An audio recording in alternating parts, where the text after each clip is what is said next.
Good morning, sir.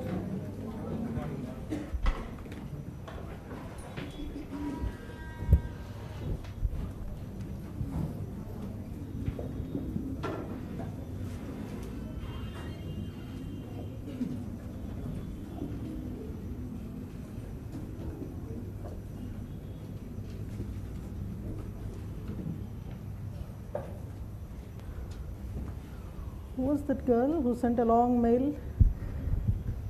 Okay. Take time.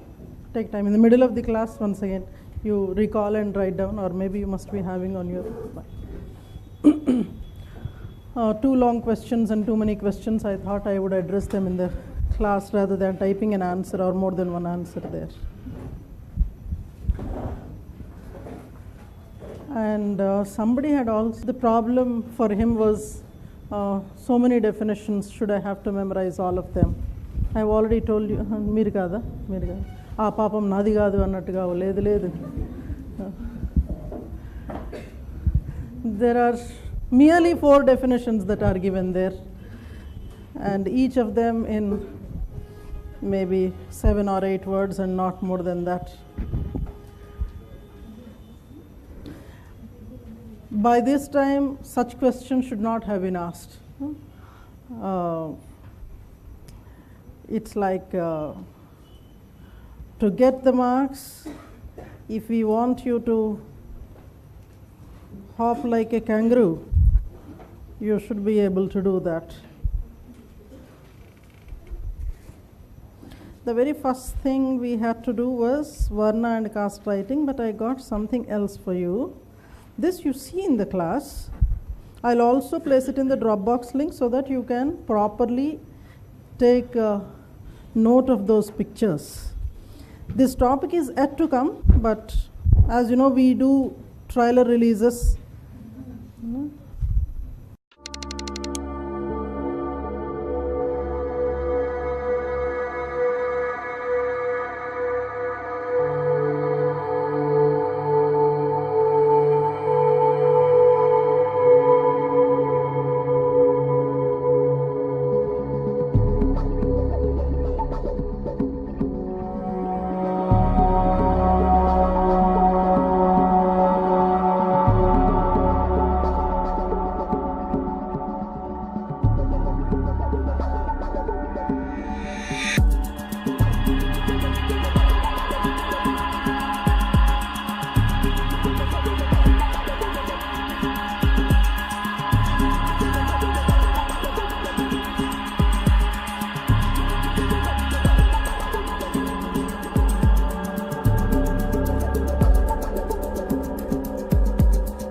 To observers, Hinduism was constantly there. Even before the record had actually started 1000 BC or so, from there, that particular red block Of course, intermittently there was Buddhism in large parts of the country, but that waned, and then this almost got established. So it shows that it is not simply the oldest one, it has been the stable one. People who got into this fold, it was difficult for them, or maybe they, by choice, have been continuing there. Sir, topics such as caste in other religions, though they are not there in your syllabus, I want you to study them, for which I will be sharing one documentary with you. The documentary mostly addresses backward classes and backward castes in Islamic societies of India. See, generally such kind of documentaries are more popular with regard to Christianity, Buddhism especially, but with Islam it is a rarity, so I want you to go through that. Maybe today I would be sharing that with you. The two other things, sir, I have been revising this list of topics to be studied from Ember. So yesterday somebody had asked me, today I will be finishing the job, Ember topics to be studied, so I will list them out. And there was also one small clarification that I had to give.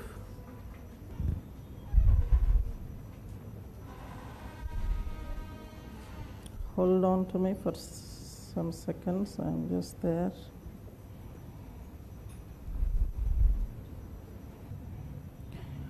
There was this picture of Skupin. I don't think I've got it, but Skupin's picture, students were saying that there is some confusion there. See, after R.D. Pithecus, we see two lines departing. One line was going to Platyops, the other was going to Ramidus. So those two are extinct. After the two, the line goes forth, it goes to Anamensis. So it's something like this. So you started with Kadabba, these two fellows, they get extinct. And then this line goes further, and then there is some kind of a division there. Here comes your Anamensis, and a few fellows are here. So the problem was, when I was giving a box, people were thinking that okay, there is some kind of a diversion there. Box was only to highlight, unless otherwise I have written something like this, and then I give like this. So at some place, after going ahead there, at Homo neanderthalensis we did that. Rest of the one are there in that line itself. So the problem that was pointed out was whether Africanus and Afarensis are in this line or they are separate from. So Anamensis is giving rise to two lines of evolution. One was taking them to Homo, the other was taking them to other Australopithecus. So these are in line with Anamensis, if at all that was the problem that you find. So let me start for you with Varna and caste. Make a note there. Varna model of a caste. Varna model of caste.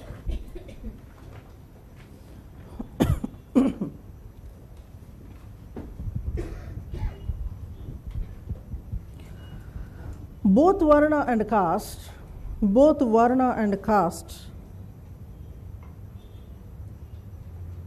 reflect social stratification in Indian society.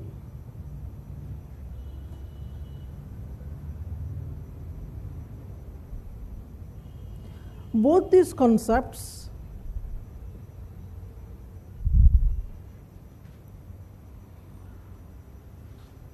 are believed to have interacted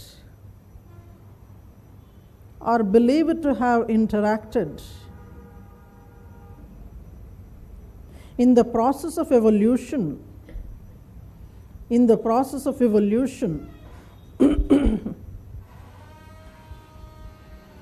with one of the strongest theories with one of the strongest theories, placing Varna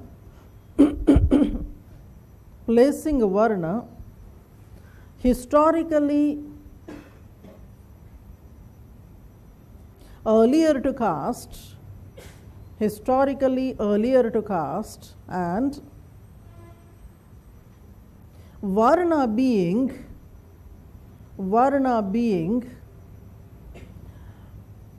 the root of the caste system.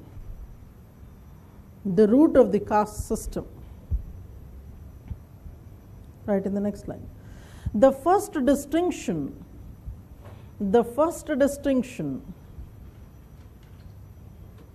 of Varna and caste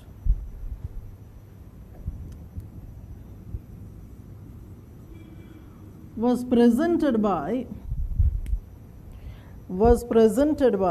Senart.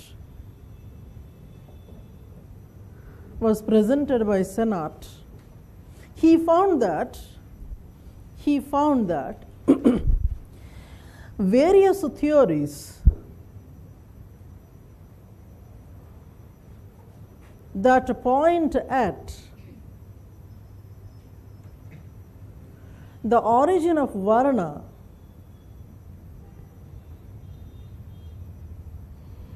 also refer to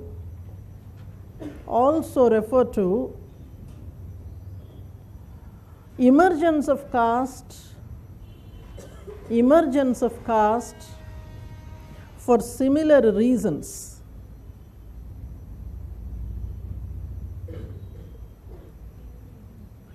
In similar reasons, among different thinkers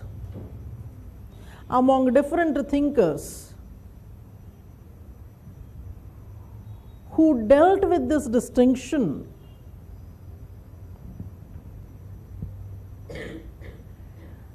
M.N. Srinivas' essay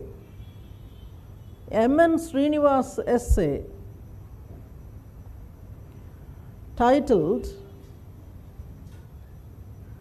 underline in quotes, Varna and Caste, provides more practical understanding.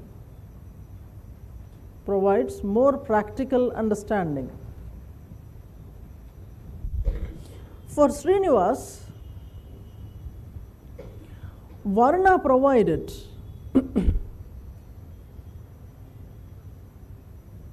a simplified scheme of Indian society,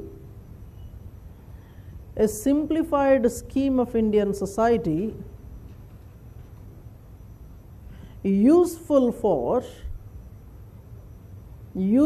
for a layman and a foreigner. It does not reflect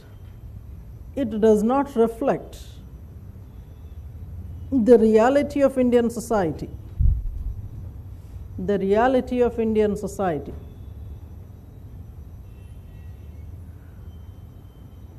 The Varna model of Indian stratification,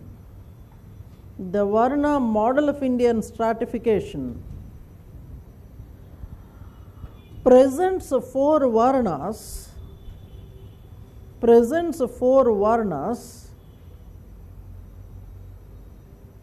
with a little focus on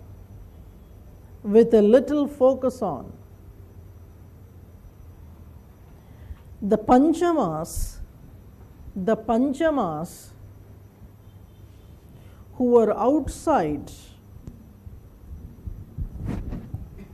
the Chaturvarna system.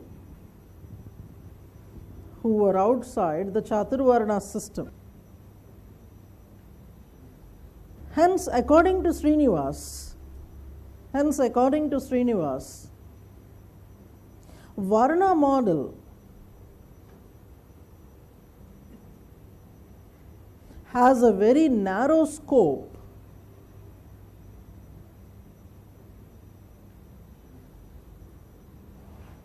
with huge sections of society with huge sections of society not being accommodated, not being accommodated. According to Ghurier,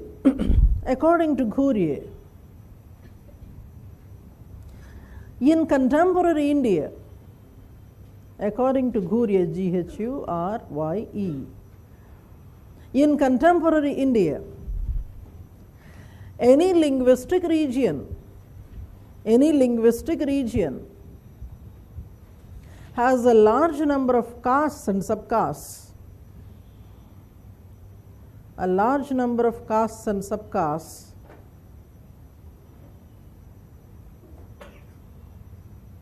that is not reported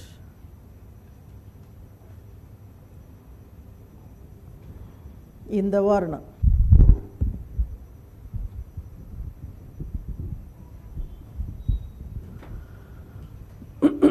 Right in the next paragraph. At a theoretical level,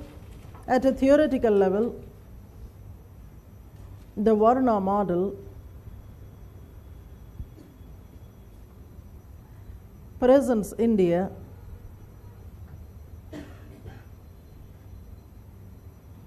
as a territory with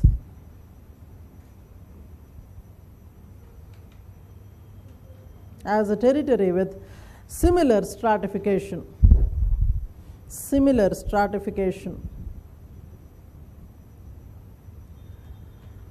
It does not recognize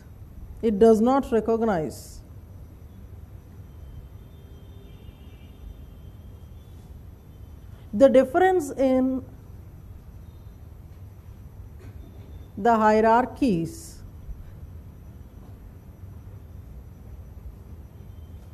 with groups such as Brahmana, Kshatriya, Vaishya and Sudra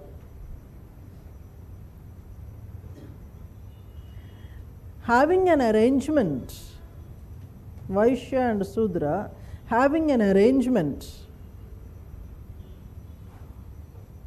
that is specific to the region.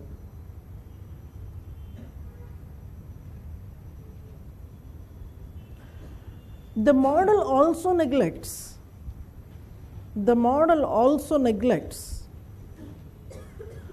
the non-homogeneity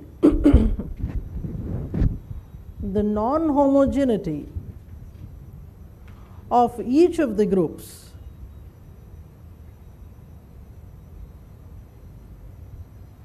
For example, Shudra is found to be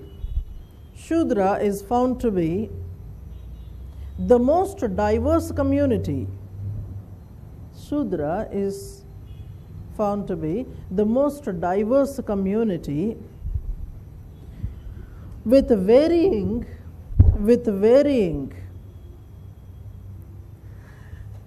richness and power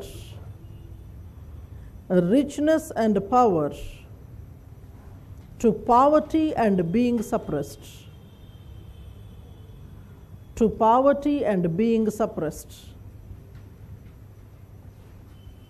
Within each of the groups,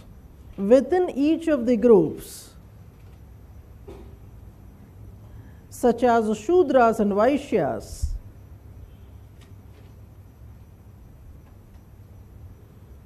there is an internal competition.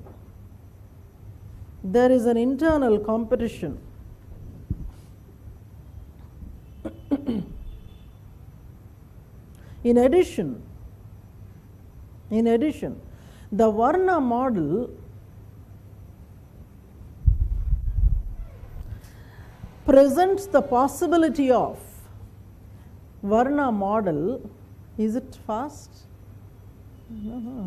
presents the possibility of upward and downward movement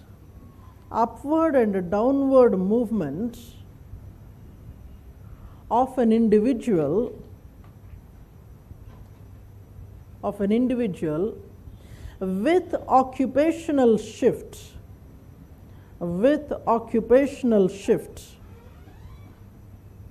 in reality,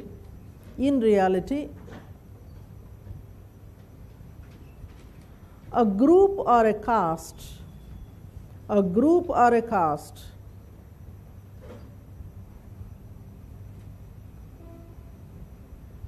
a group or an individual, a group or an individual cannot change their caste,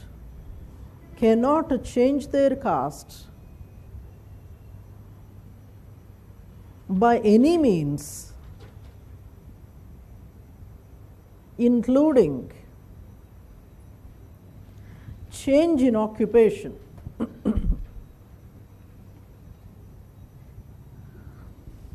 Nevertheless, mobility of a caste is possible. Mobility of a caste is possible as a regional group,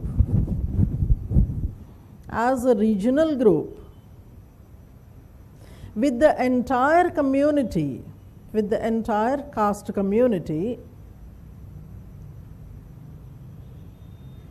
moving up or down together,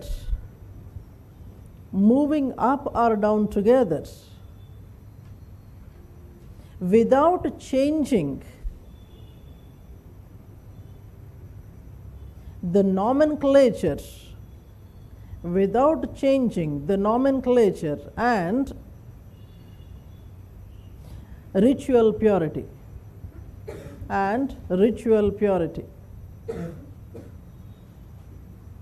M.N. Srinivas uses the concept of dominant caste,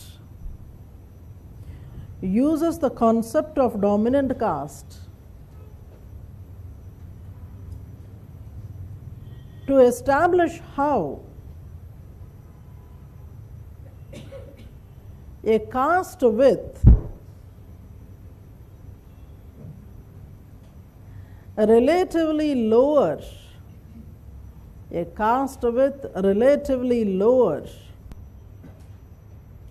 ritual status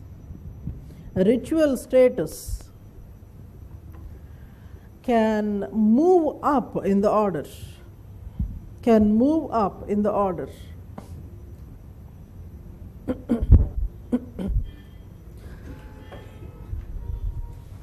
Caste lacks clarity in hierarchy,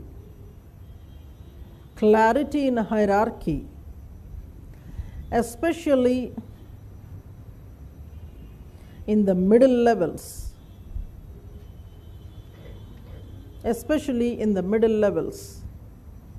Unlike a Varna system,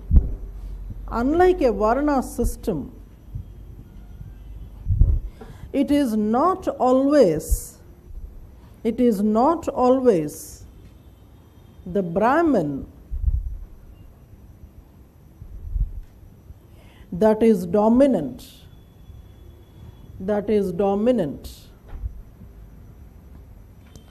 Hence the study of M.N. Srinivas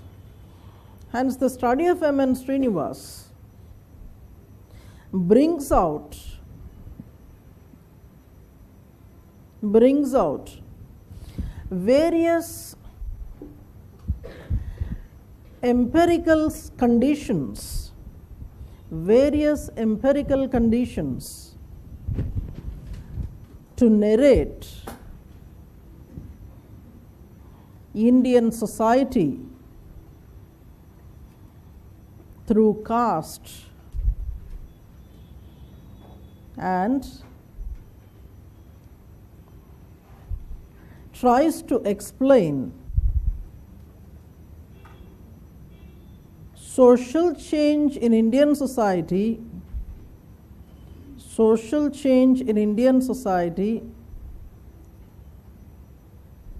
with caste as a central theme.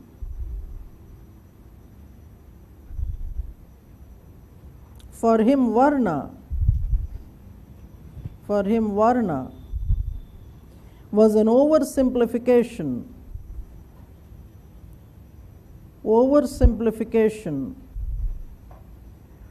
of the complex Indian society,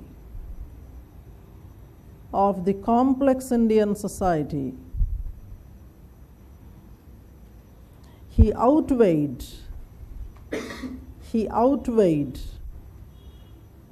the utility of a studying caste,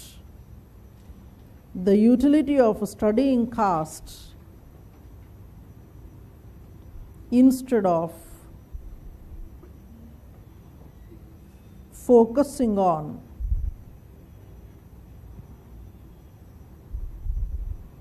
a possibly ancient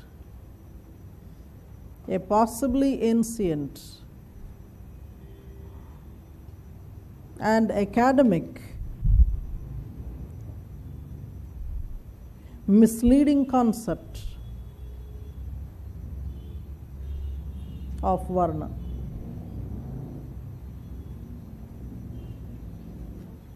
Is it meaningful? That will be for your 10 marks or 15 marks. अच्छा एक और था generally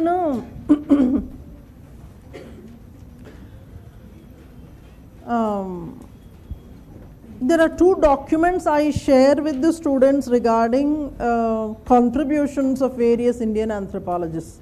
One is from some sociology NCERT book where Ghuriye and a couple of other people are there, and then we have a big time writing by some university professor, I don't remember, due respects to him.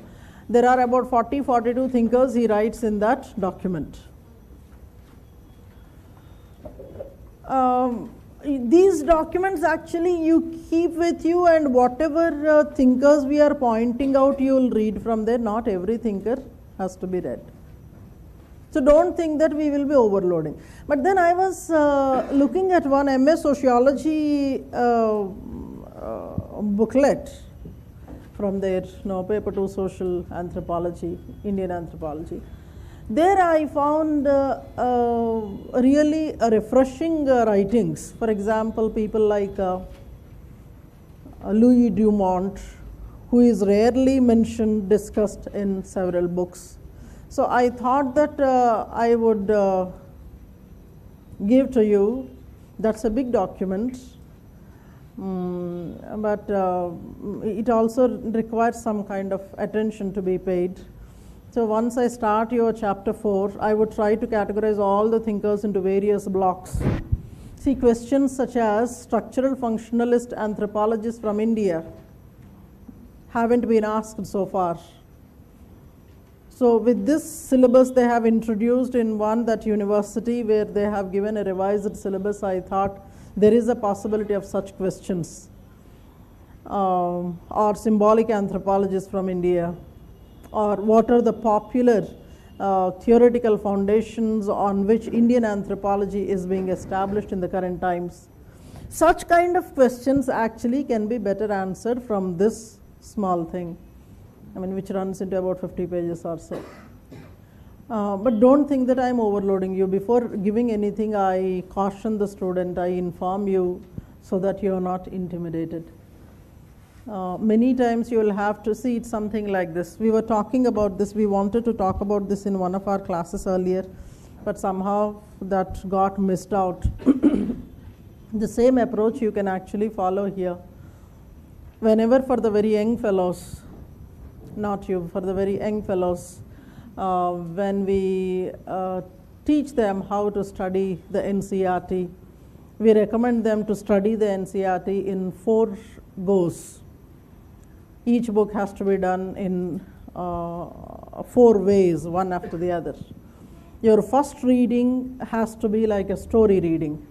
You are simply trying to enjoy, trying to understand what is it that they are trying to say in that booklet. Once you finish the story reading, the second reading will be more focused with trying to underline the things, trying to Now identify which are the most important statements. You would go on underlining the whole thing. In the third go, you would be writing down whatever you have understood. You will keep aside that particular book, and you would try to, maybe necessary, if necessary, memorize what you have written. And then fourth will be that you go back to the book and try to answer the kind of questions they have given. These are the 4 stages in which you do each of the NCERTs. So when you are doing, I am sure most of you would be doing the same. You know? You have started with your NCERT, or you have finished n number of them. How many of them? About 40-50 books you must have purchased, you know, across all the sub-disciplines there, like social sciences, biological sciences, history, etc., etc., and mathematics also. So the same approach you can follow here. Whenever I am giving you any document, your first reading has to be a rather casual one, to scan through whatever the writer wants to say. Second go, you go for properly underlining and trying to identify the points. Then you write down the points as bullet points, and you try memorizing only that. Many times what I find with the students is that you scatter your preparation. You scatter your preparation in tens of books. So when so many papers are there, for each paper, say if you are having 5, 6 different books or 10 books, it obviously happens. So about 8 or 9 papers, meaning that 80 or 90 books. Revising would be a Herculean task, an impossibility rather. You don't know where one topic you have studied from.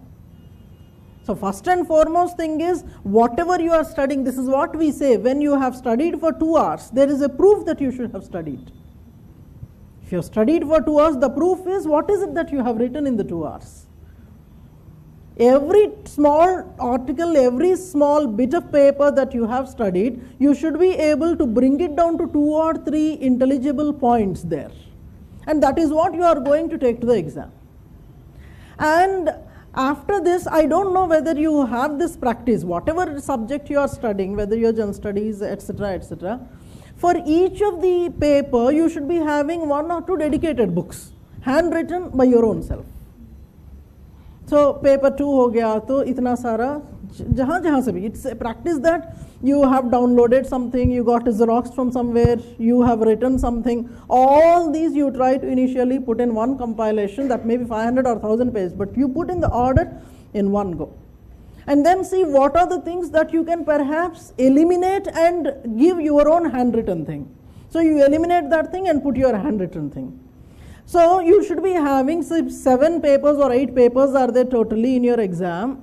You should be having only 7 or 8 books and not more than that. So if you are making them ready, it is not only for you, for your future generations also in your family, the same thing. So they will only be adding the value things. So the same way, second thing is, I have already told you, whenever you are writing a book, indexing is very important. I am really not sure whether we are doing the indexing.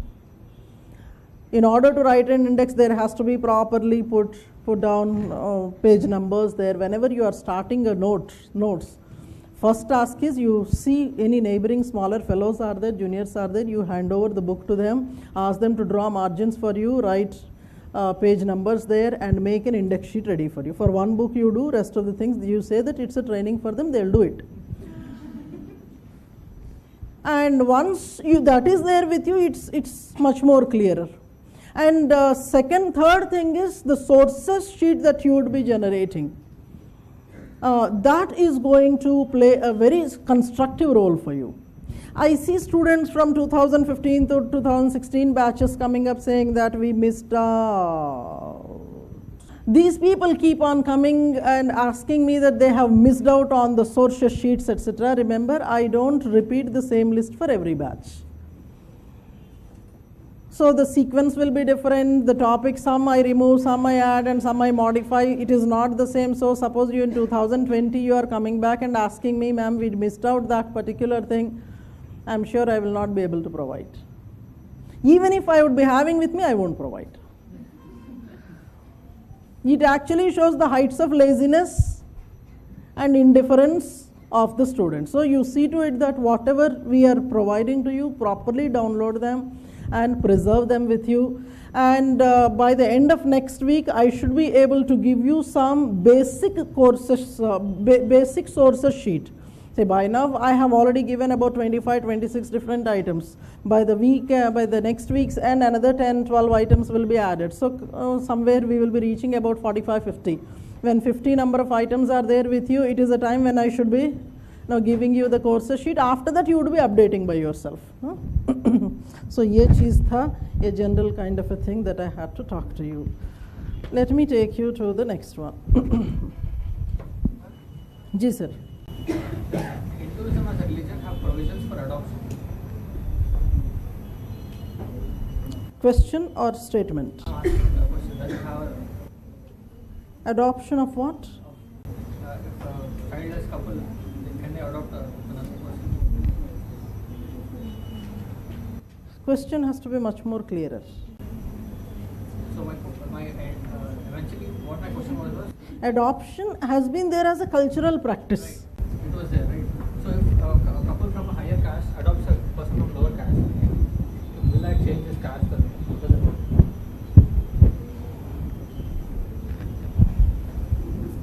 No.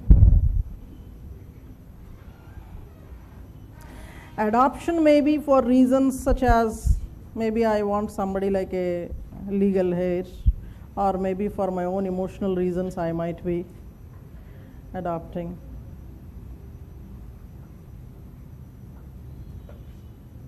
Caste-wise, it should not change. But see, there are problems here. Suppose you do not know the caste origins of that individual, then there might be a confusion. In the contemporary world, you are actually returning them as your own caste, I mean parents' caste. But technically, there is no provision as such which says that in the adoption the caste can be changed, kind of a thing. So if at all you are picking up some child from an orphanage, you don't know the child's caste.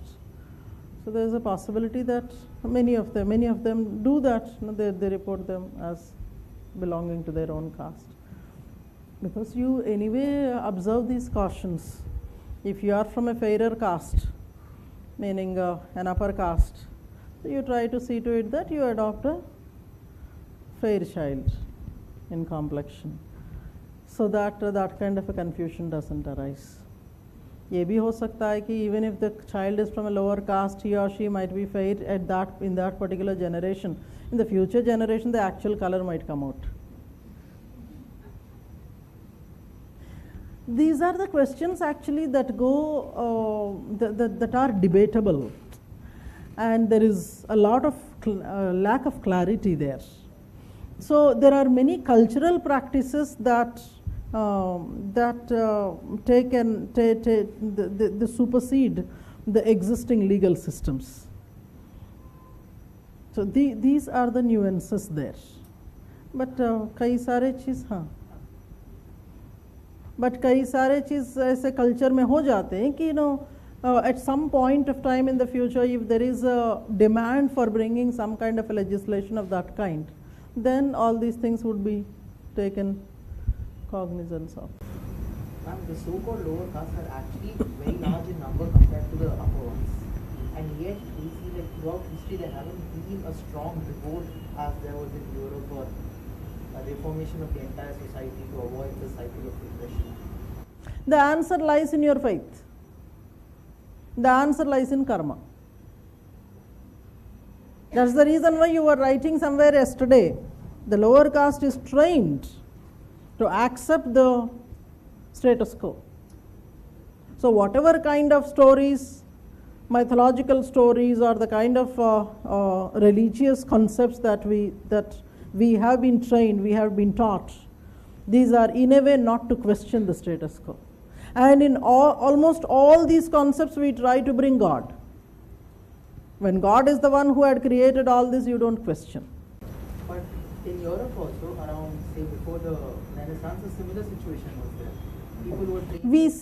We see the kind of renaissance, especially in southern India, where several lower caste movements have come. But they couldn't take out the system completely as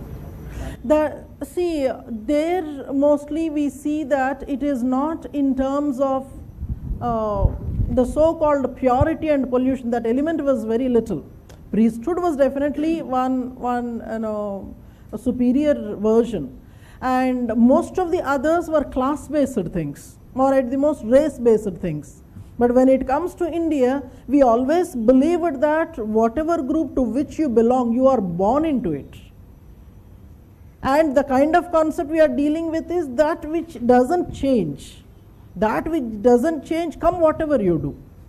So it is mostly a psychologically ingrained tradition that we are getting from generation to generation, and hence it has been very difficult to get the people out of that kind of situation. So class is easy to overcome.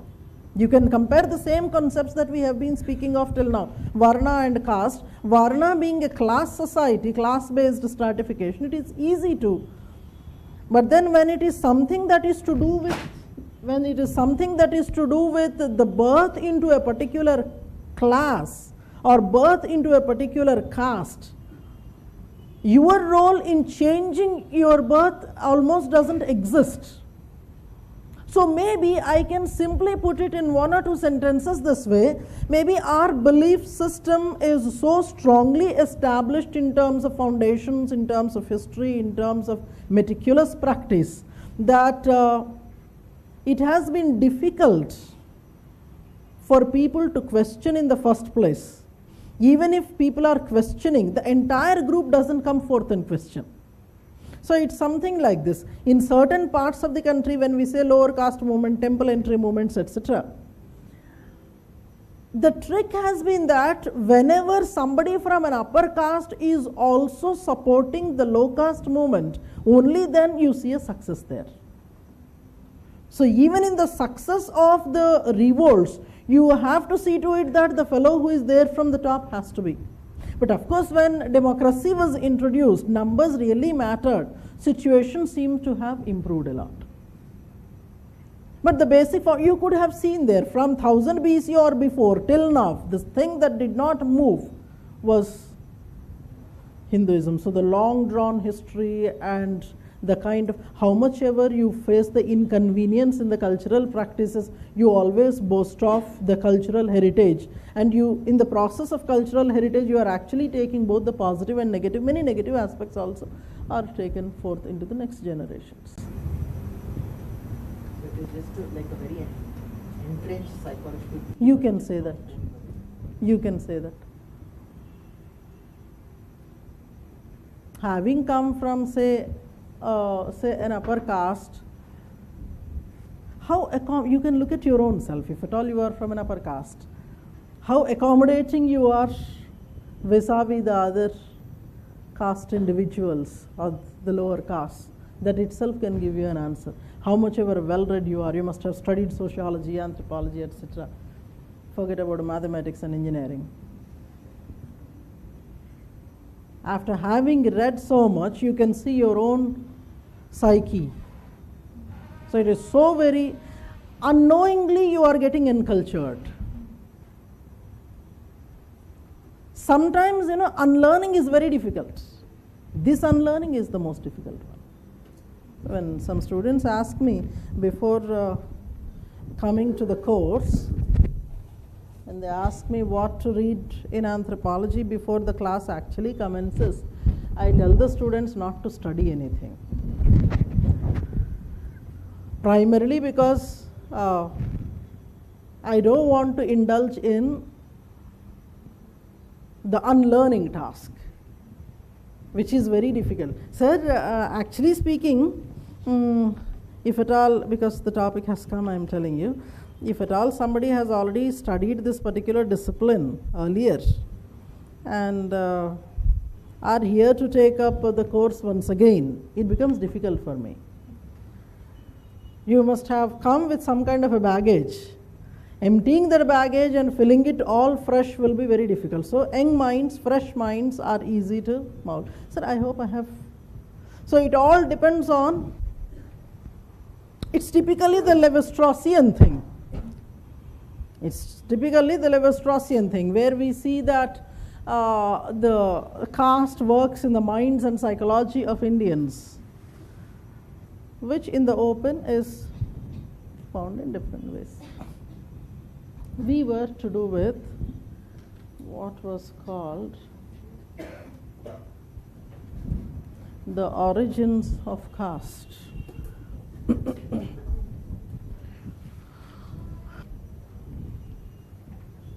Certain names we have used in the previous class. We'll start with the first one.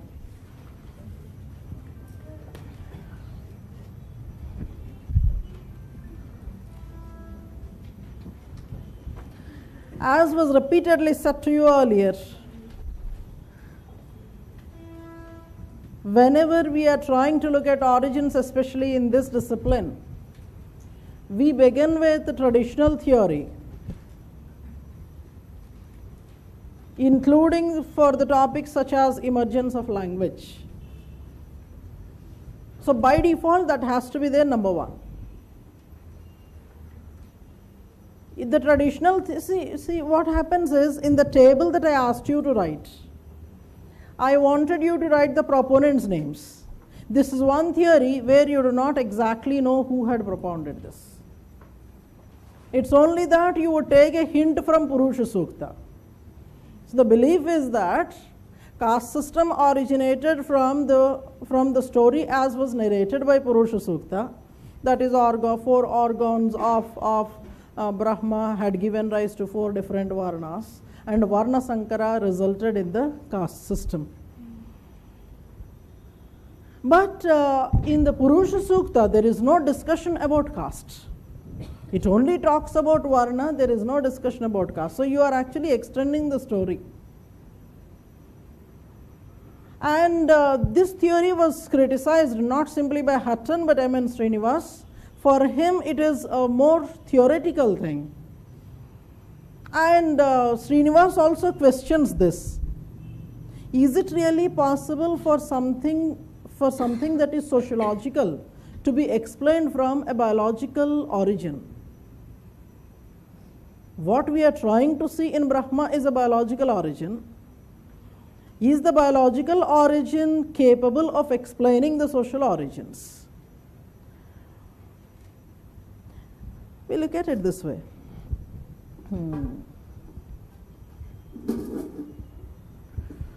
When Gandhiji has used this word Harijans for the low castes and untouchables, he was trying to hint at this. The way you are born from the Brahma, the status is actually provided.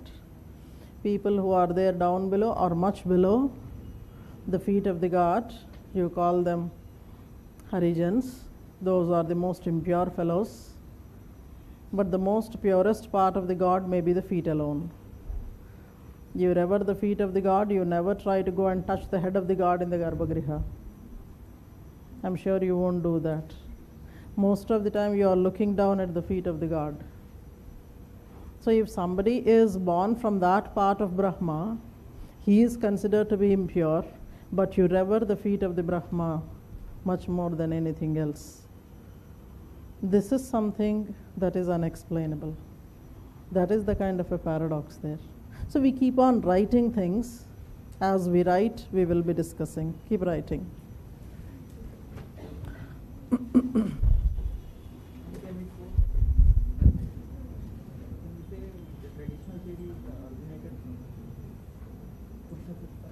You can say that.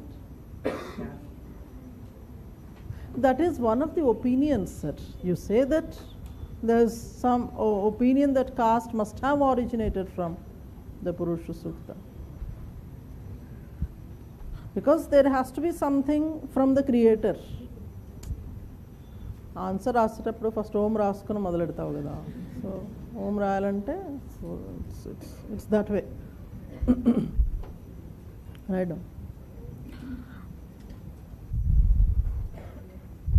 as a personality trait of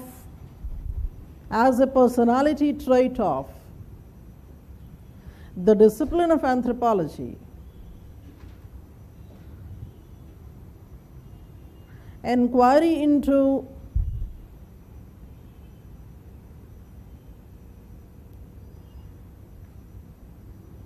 origins of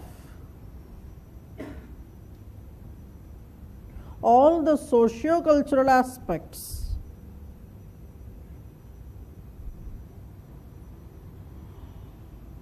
is considered important.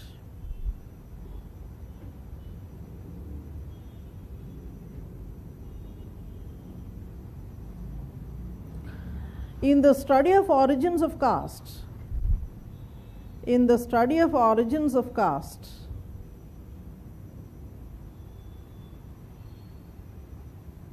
several thinkers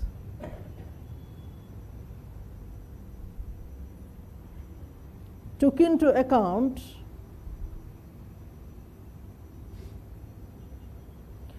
different ideas to explain evolution of the concept.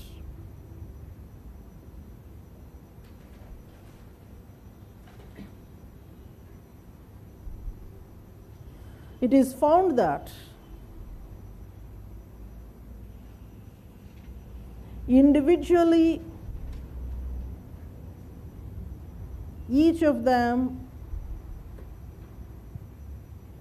are insufficient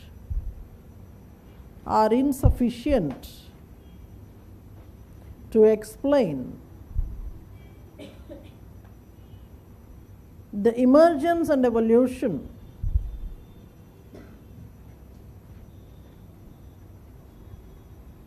of a prehistoric concept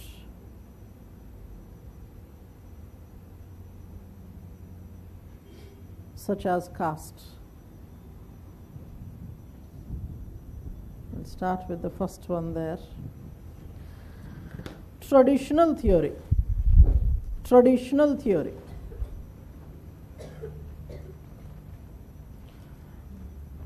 It is based on the belief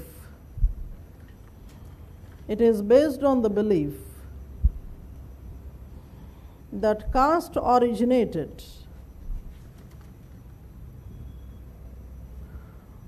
from the bodily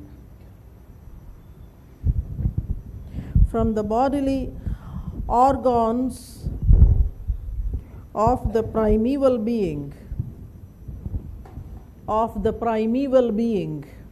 Brahma.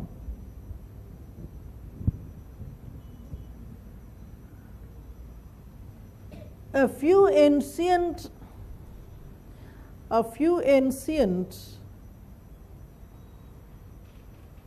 thinkers believe that Varna originated from Brahma,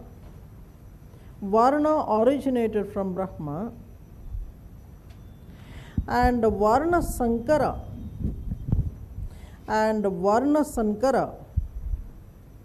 led to emergence of caste. Right in the next paragraph. For Srinivas,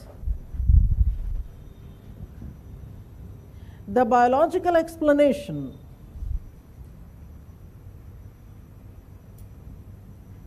is insufficient to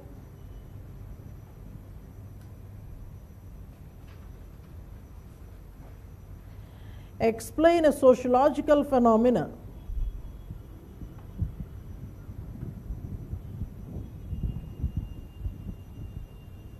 Right in the brackets.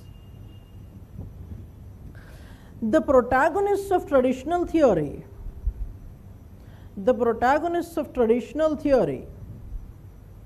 compare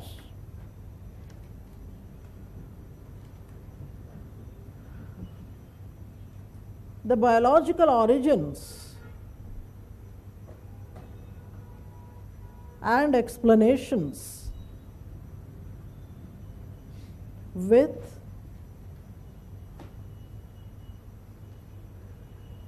the stratification of race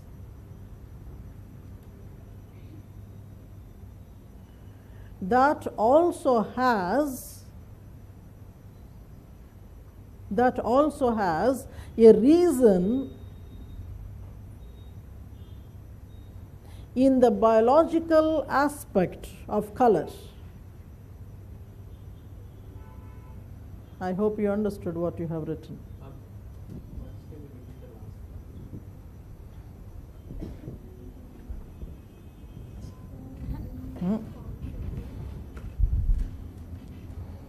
The protagonists of traditional theory compare the biological origins and explanations with the stratification of race that also has reasons in the biological aspect of color. Keep writing, sir. According to Srinivas,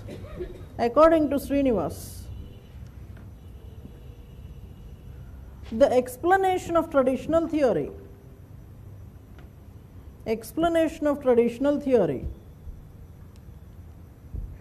oversimplified the origin of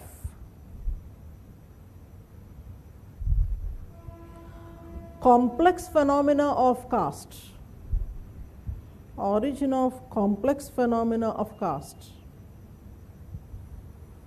He believed that caste hierarchy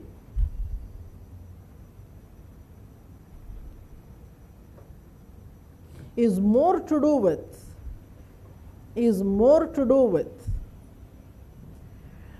the concept of purity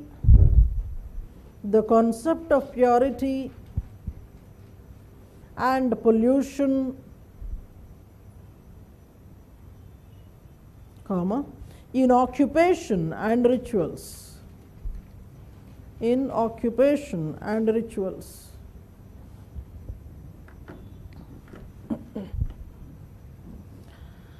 That is the second theory, Brahmanical theory.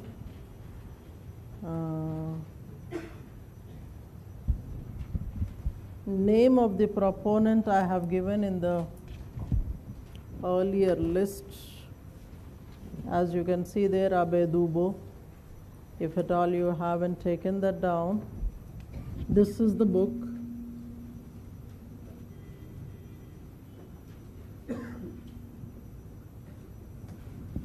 A description of people of India, where Abe Dubo had given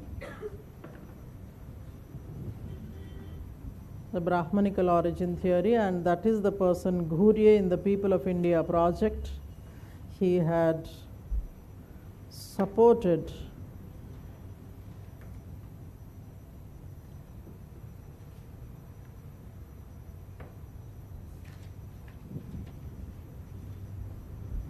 Can I go?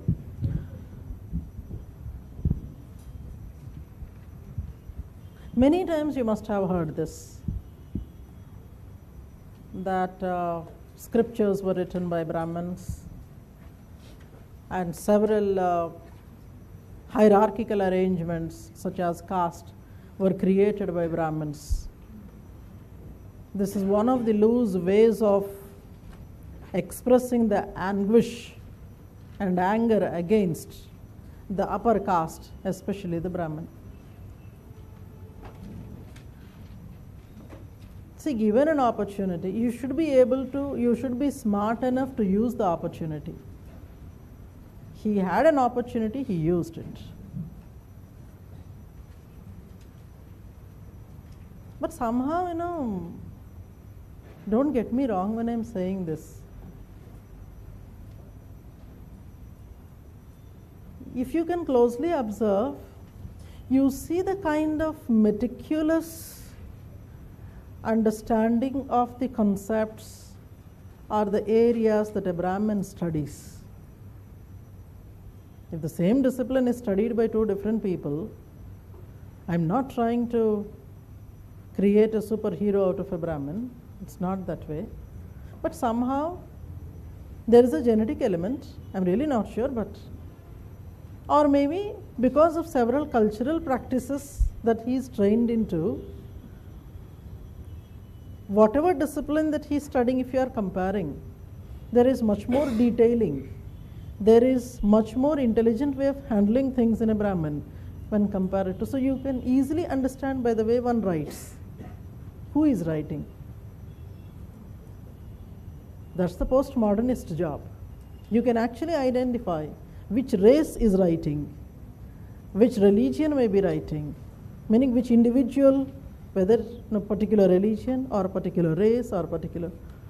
In order to overcome the natural tendencies, it requires a lot of secular effort or a training from the otherwise. So your religious or your ritual training, if it goes down and secular element picks up, then there is a possibility of bridging that kind of a gap.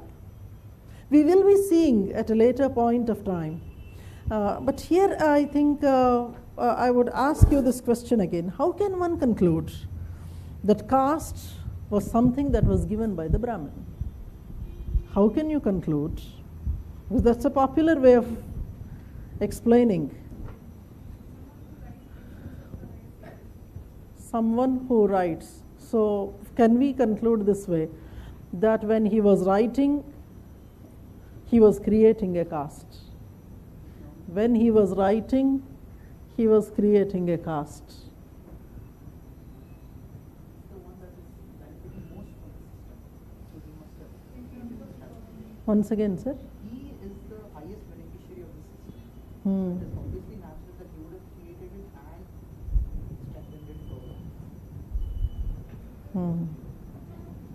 Our question is how caste must have originated. One view is that Brahmins, this is a popular view, Brahmin has created all these inequalities. He is the one, he created the caste system. Madam says that when he is the writer, when he is the author, he must have. And he says that he must have been the person who was the most benefited one. He must have been the one who created it and made it stronger. और बताइए, how can we prove, how can we conclude that a Brahmin was responsible for the creation of caste? My question once again, sir, we are talking about a situation where Brahmanical supremacy has to be established and the system such as a caste in the first place has to be laid down. Purity and pollution must have been the first thing. So when purity and pollution was the deciding element, because this fellow was already into purer occupations, he was giving himself a better position, saying that, see, I am near to the God, so I am superior. You rest of the fellows are inferior to me. Having said that, then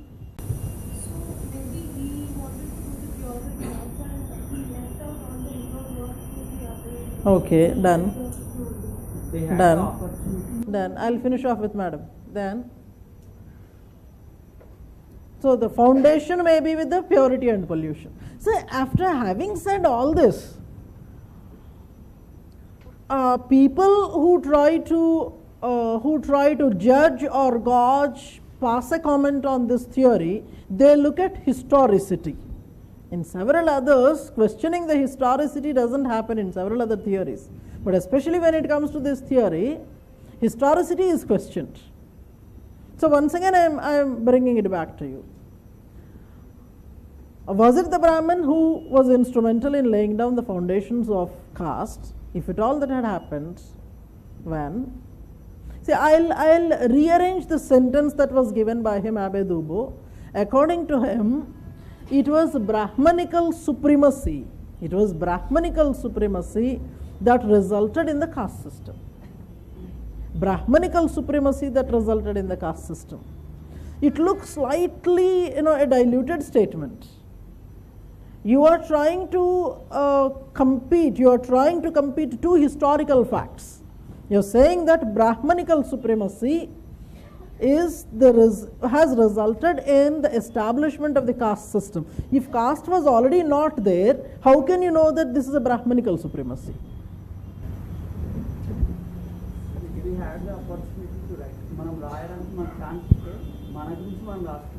so they had that opportunity. ఇంకోటి మన సుప్రీమసీని మనం ఉంచుకోవాలంటే కింద సొసైటీని మనం ఎంతవరకు divide చేయగలిగితే divide చేస్తే మనం ఆ హైరార్కీలో సస్టైన్ అవ్వచ్చు. ఒకరు రివాల్ట్ చేసినా ఇంకోరు సపోర్ట్ మనం తీసుకొని సస్టైన్ అవ్వచ్చు. అట్లాంటి rules they are already return. So when was the writing happening? Was it before the caste or after the caste? Before that It's like what came first? Social stratification existed. Some form of social stratification existed. It is kept on strengthening. Okay.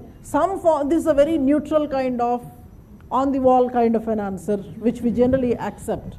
Some kind of social stratification was already existing. That may be a rudimentary caste system or maybe an established Varna system. From there we find that maybe they were trying to write things and strengthen. This is something else. In the narration of description of people of India, Abhay Dubo says that Brahmanical supremacy has established caste system. What he means by Brahmanical supremacy is Brahmanical political supremacy. So it's a challenge all the more. It is not simply that Brahmin, not simply as a Brahmin as a ruler. So if at all I am buying his argument, already some kind of stratification was there.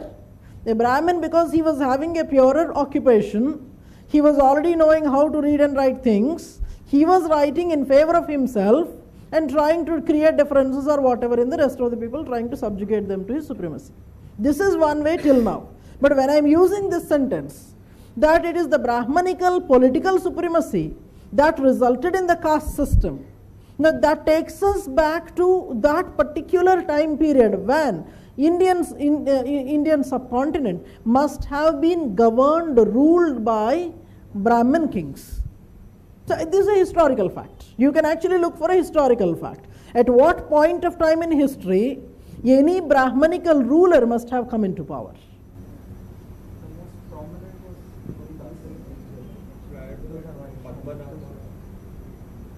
Where was all this? Where was the first Brahmanical rule coming into existence? Was it in southern India? Which time period?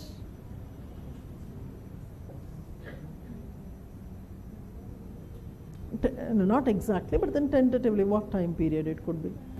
1000 Ma? 500 to 1000 So that was the time of Mahajanapadas, tentatively, the period of Mahajanapadas. Sir. Okay, rulers of Mahajanapadas or not. So is it that after the Mahajanapada era you see the rulers, Brahmanical rulers coming up? Okay, the more popular kings, the more popular Brahmanical kings were Shungas, and then maybe people like Satavahana. Shunga is a very prominent community. Maybe we will stick to that. What was the time when Shungas had come? I am not asking anything from anthropology. Any random number will do. Who is going to check? ये तो बहुत ही 3rd century AD, AD pakka? Okay. 2nd century AD, let us consider it 2nd century AD. In 2nd century AD, when the Brahmanical rulers had come, what was happening in the social hierarchy at that time? Was it that our caste was not still ripe enough?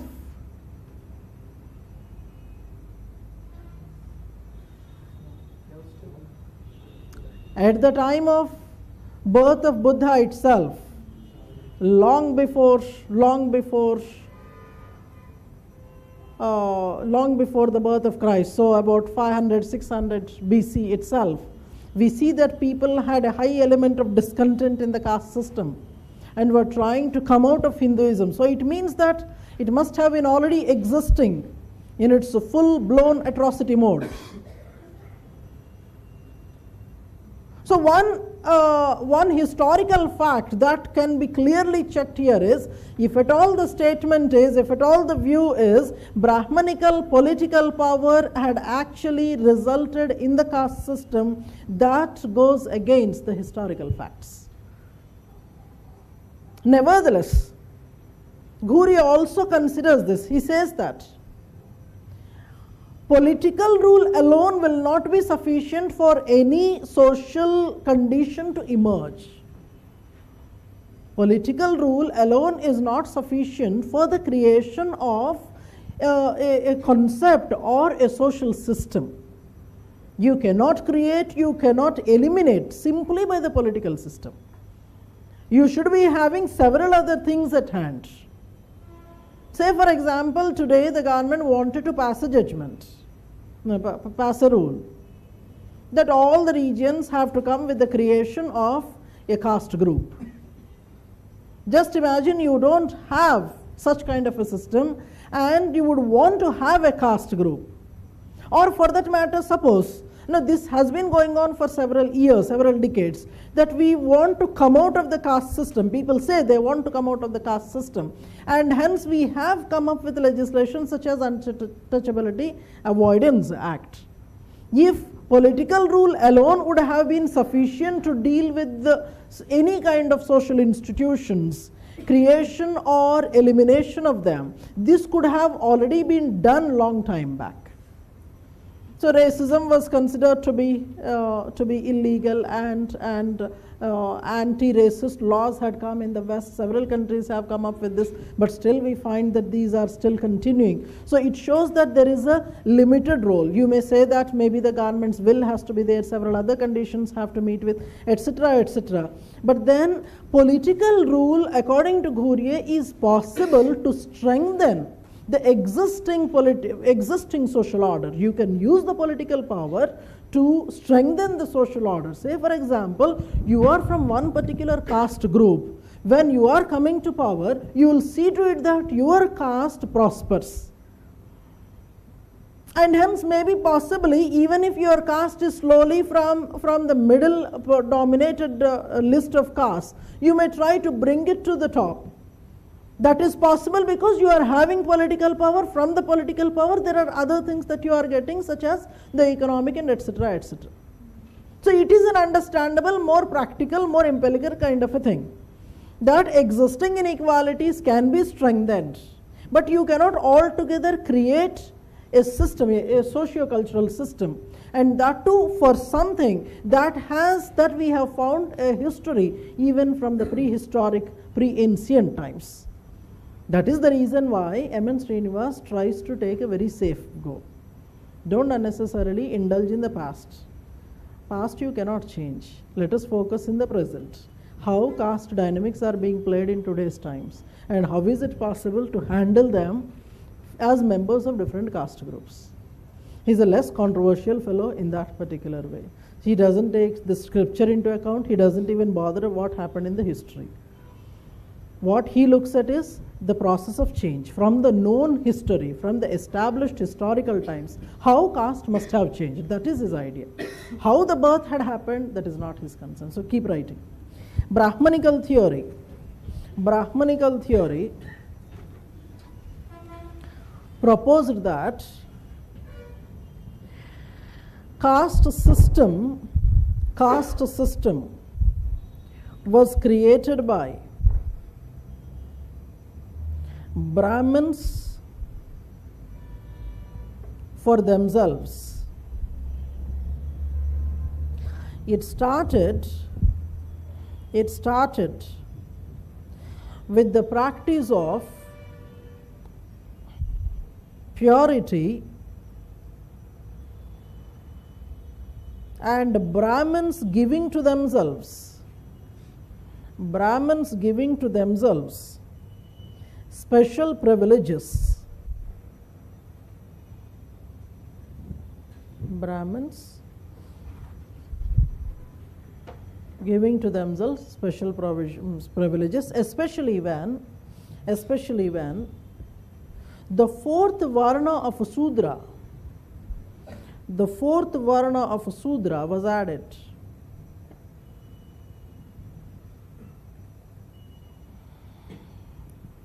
Dubois was of the opinion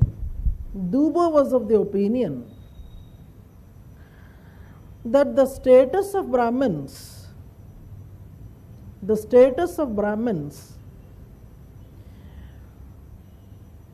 got strengthened by the literature produced by them,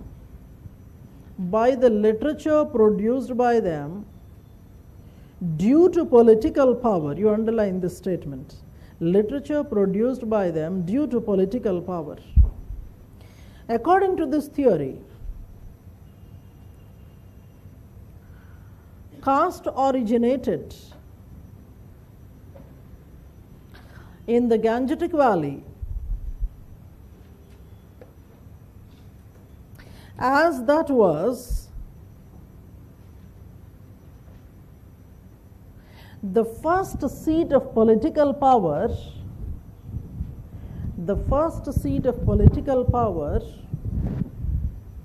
of Brahmins in India.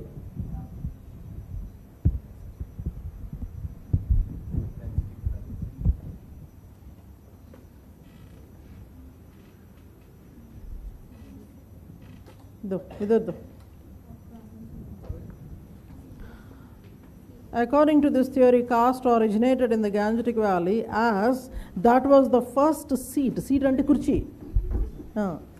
Seat kaadu. First seat of political power. Of Brahmins in India.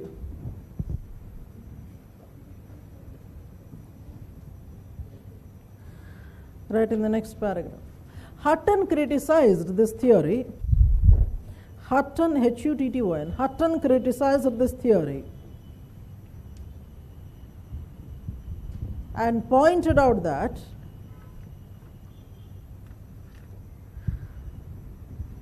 if this theory is accepted,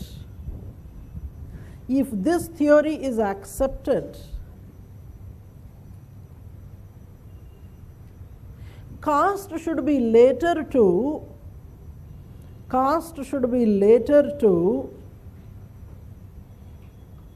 Brahmanical political supremacy.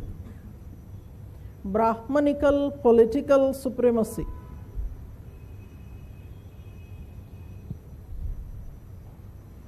historically,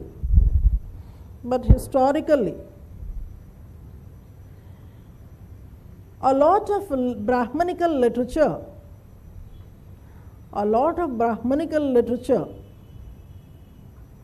was available in about 5th century BC.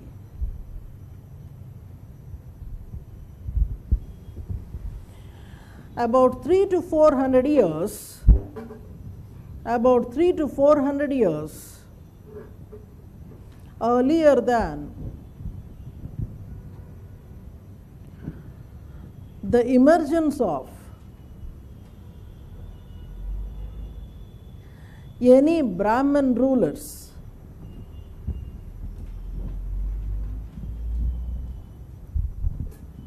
For Srinivas, such a deep-rooted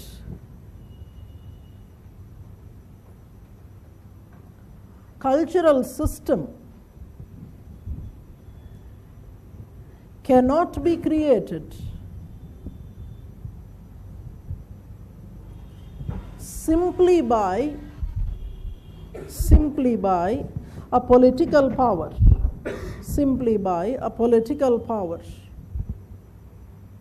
Nevertheless, political power can strengthen or weaken the existing socio-cultural systems.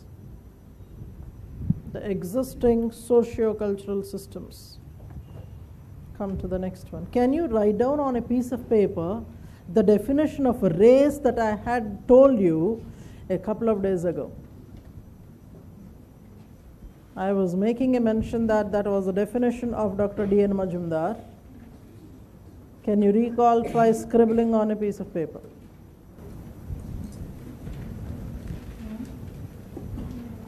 Is it so governments want to put the restriction on the lower status people? Hmm? Restriction on lower status people. Lower among restrictions. So that in the caste system they are not having the chance to change the caste definition. Question clear nahi hai. Ma'am तो लोग restrictions लगाना चाहते थे पहले. Definitely. Even now it happens. We'll come back on that. पहले आप definition लिखो. You know how to derail me. नहीं कुछ नहीं आप लिखो. So what is race? कुछ भी जो दिल में आ गया. Tell me. Ma'am? Group of people with same physical features. Or? You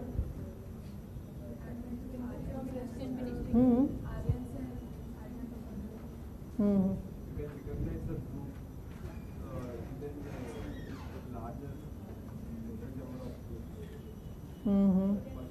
Somebody else from the back. Easily identified. They can be easily identified. बोलिए sir.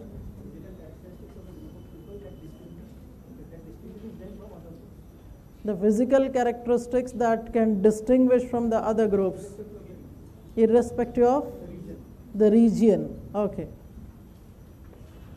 So I repeat the definition for you. Dr. D.N. Majumdar's definition: race is a group of people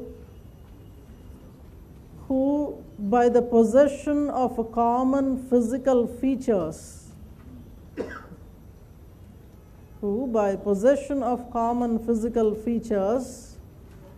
they are not simply similar but can be recognizable, can be distinguished vis-a-vis the others, even when they are dispersed in the other populations.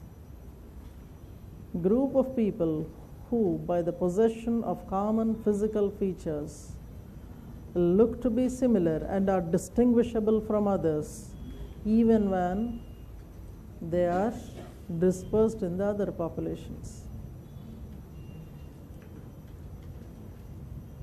Sir, most of the early definitions of race, they are biological. It is here that I would want to once again mention this word called ethnic group. What's an ethnic group?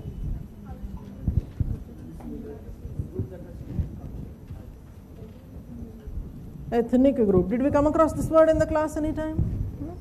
Yes or no? Ethnic group is nothing but the group that has a very strong we feeling, strong belongingness. That strong belongingness may be because of various aspects. The characteristic that might bring the strong we feeling and belongingness can be, for example, what could be the basis of bringing the togetherness and we feeling in any ethnic group? Geography, religion, language, race. So what is happening there?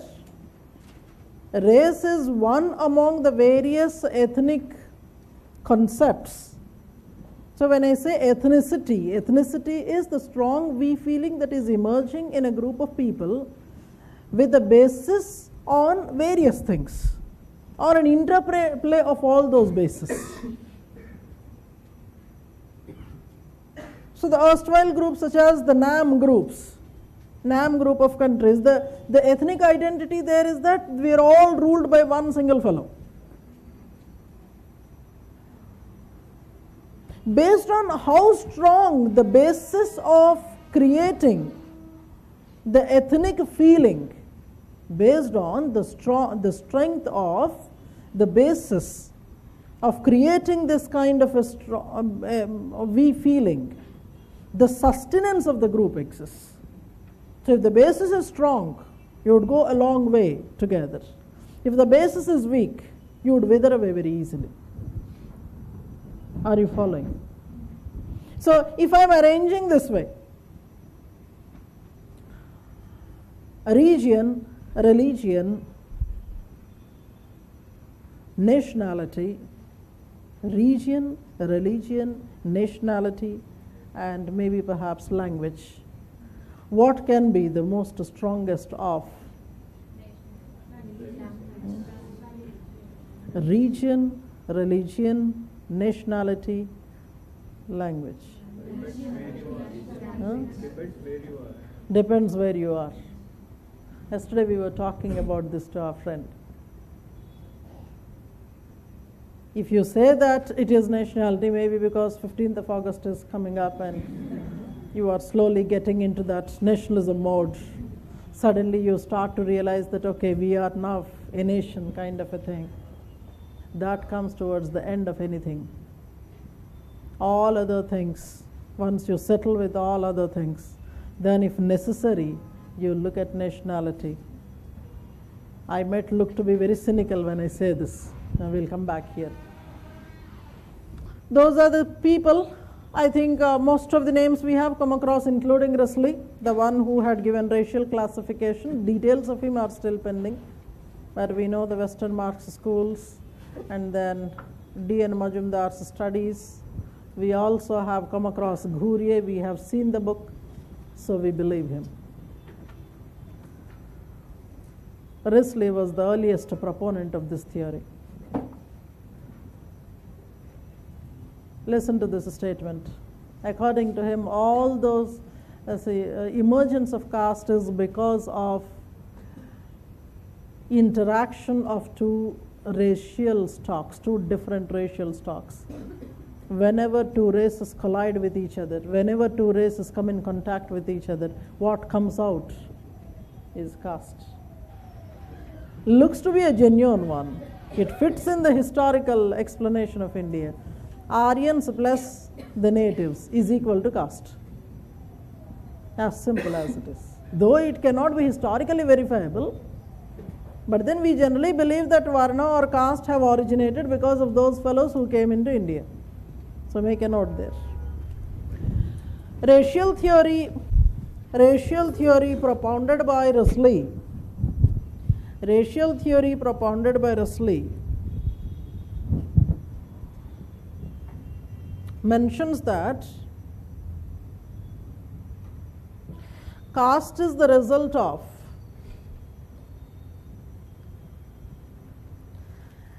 clash of races and civilizations.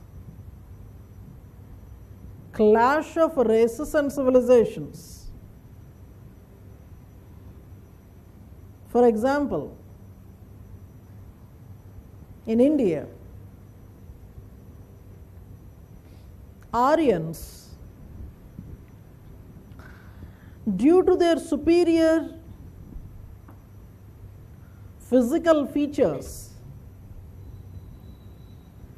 considered themselves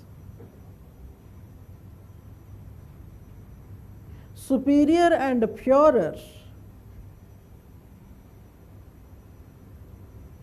than the natives.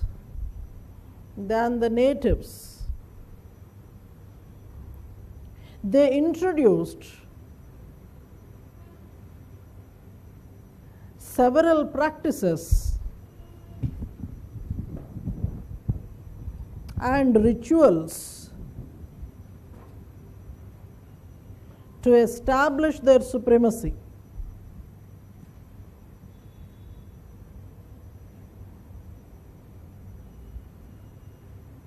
Continue writing there. According to Hutton,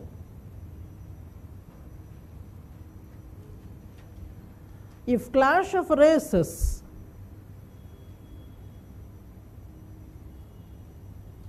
was the reason for caste, several other regions in the world, several other regions in the world,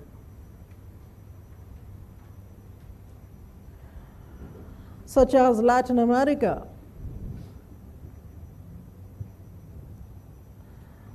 Australia, etc., should also possess a caste.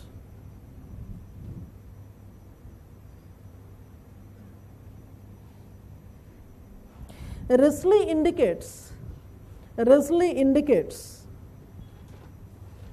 anuloma and pratiloma marriages, as a possible reason for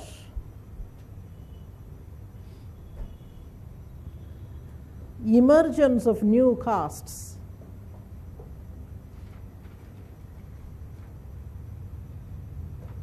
For Hutton,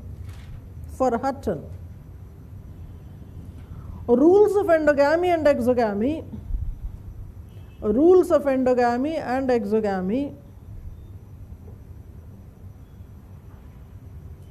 must have been partially responsible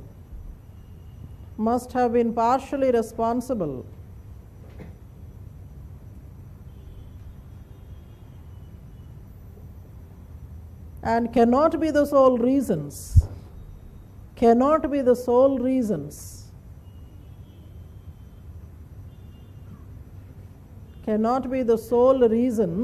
for the emergence of caste.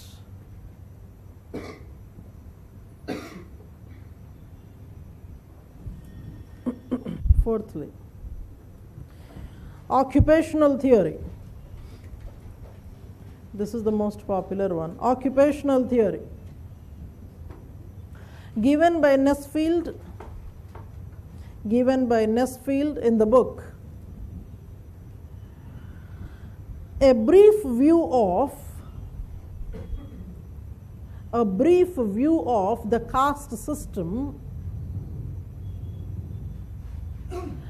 in the northwestern provinces and Awadh.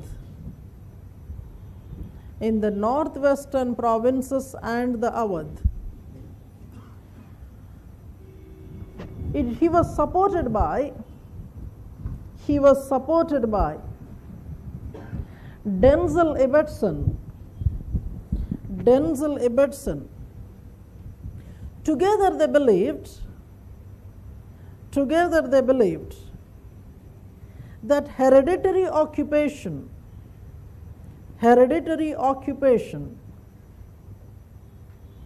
must have resulted in the establishment of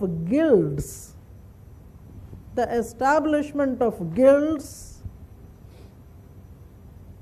which over a period of time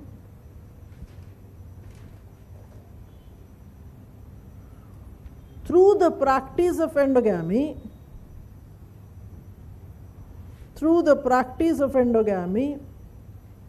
and ritual purity led to the formation of caste.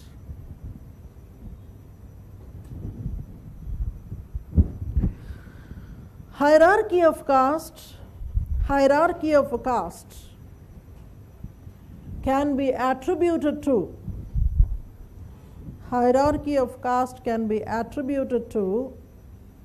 the nature of occupation,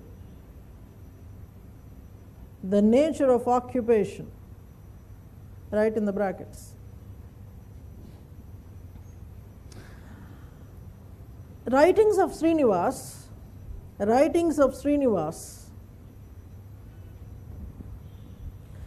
about the caste groups in Mysore state,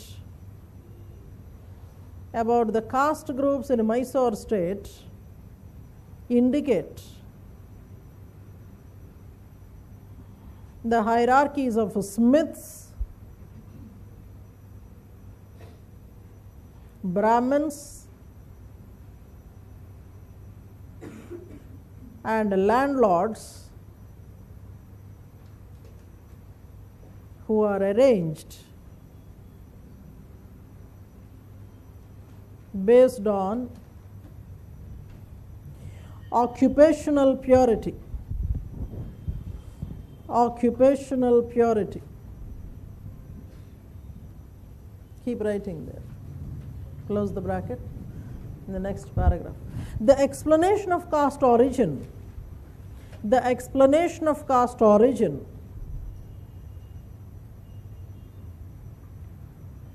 through occupation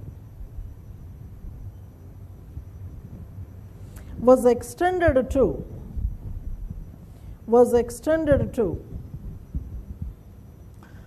tribes entering the caste hierarchy,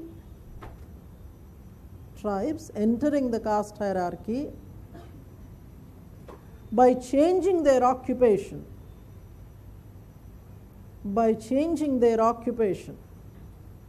You understood this sentence? For example,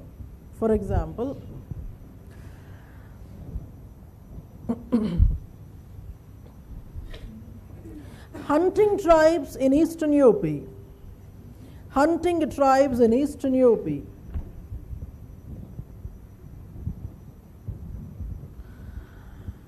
after having given up hunting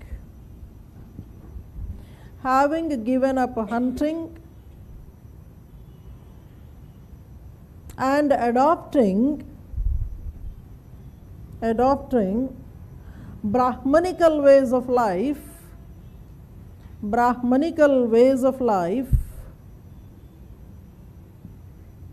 called themselves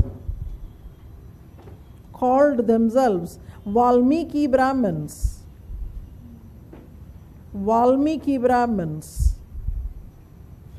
claiming a Brahman status.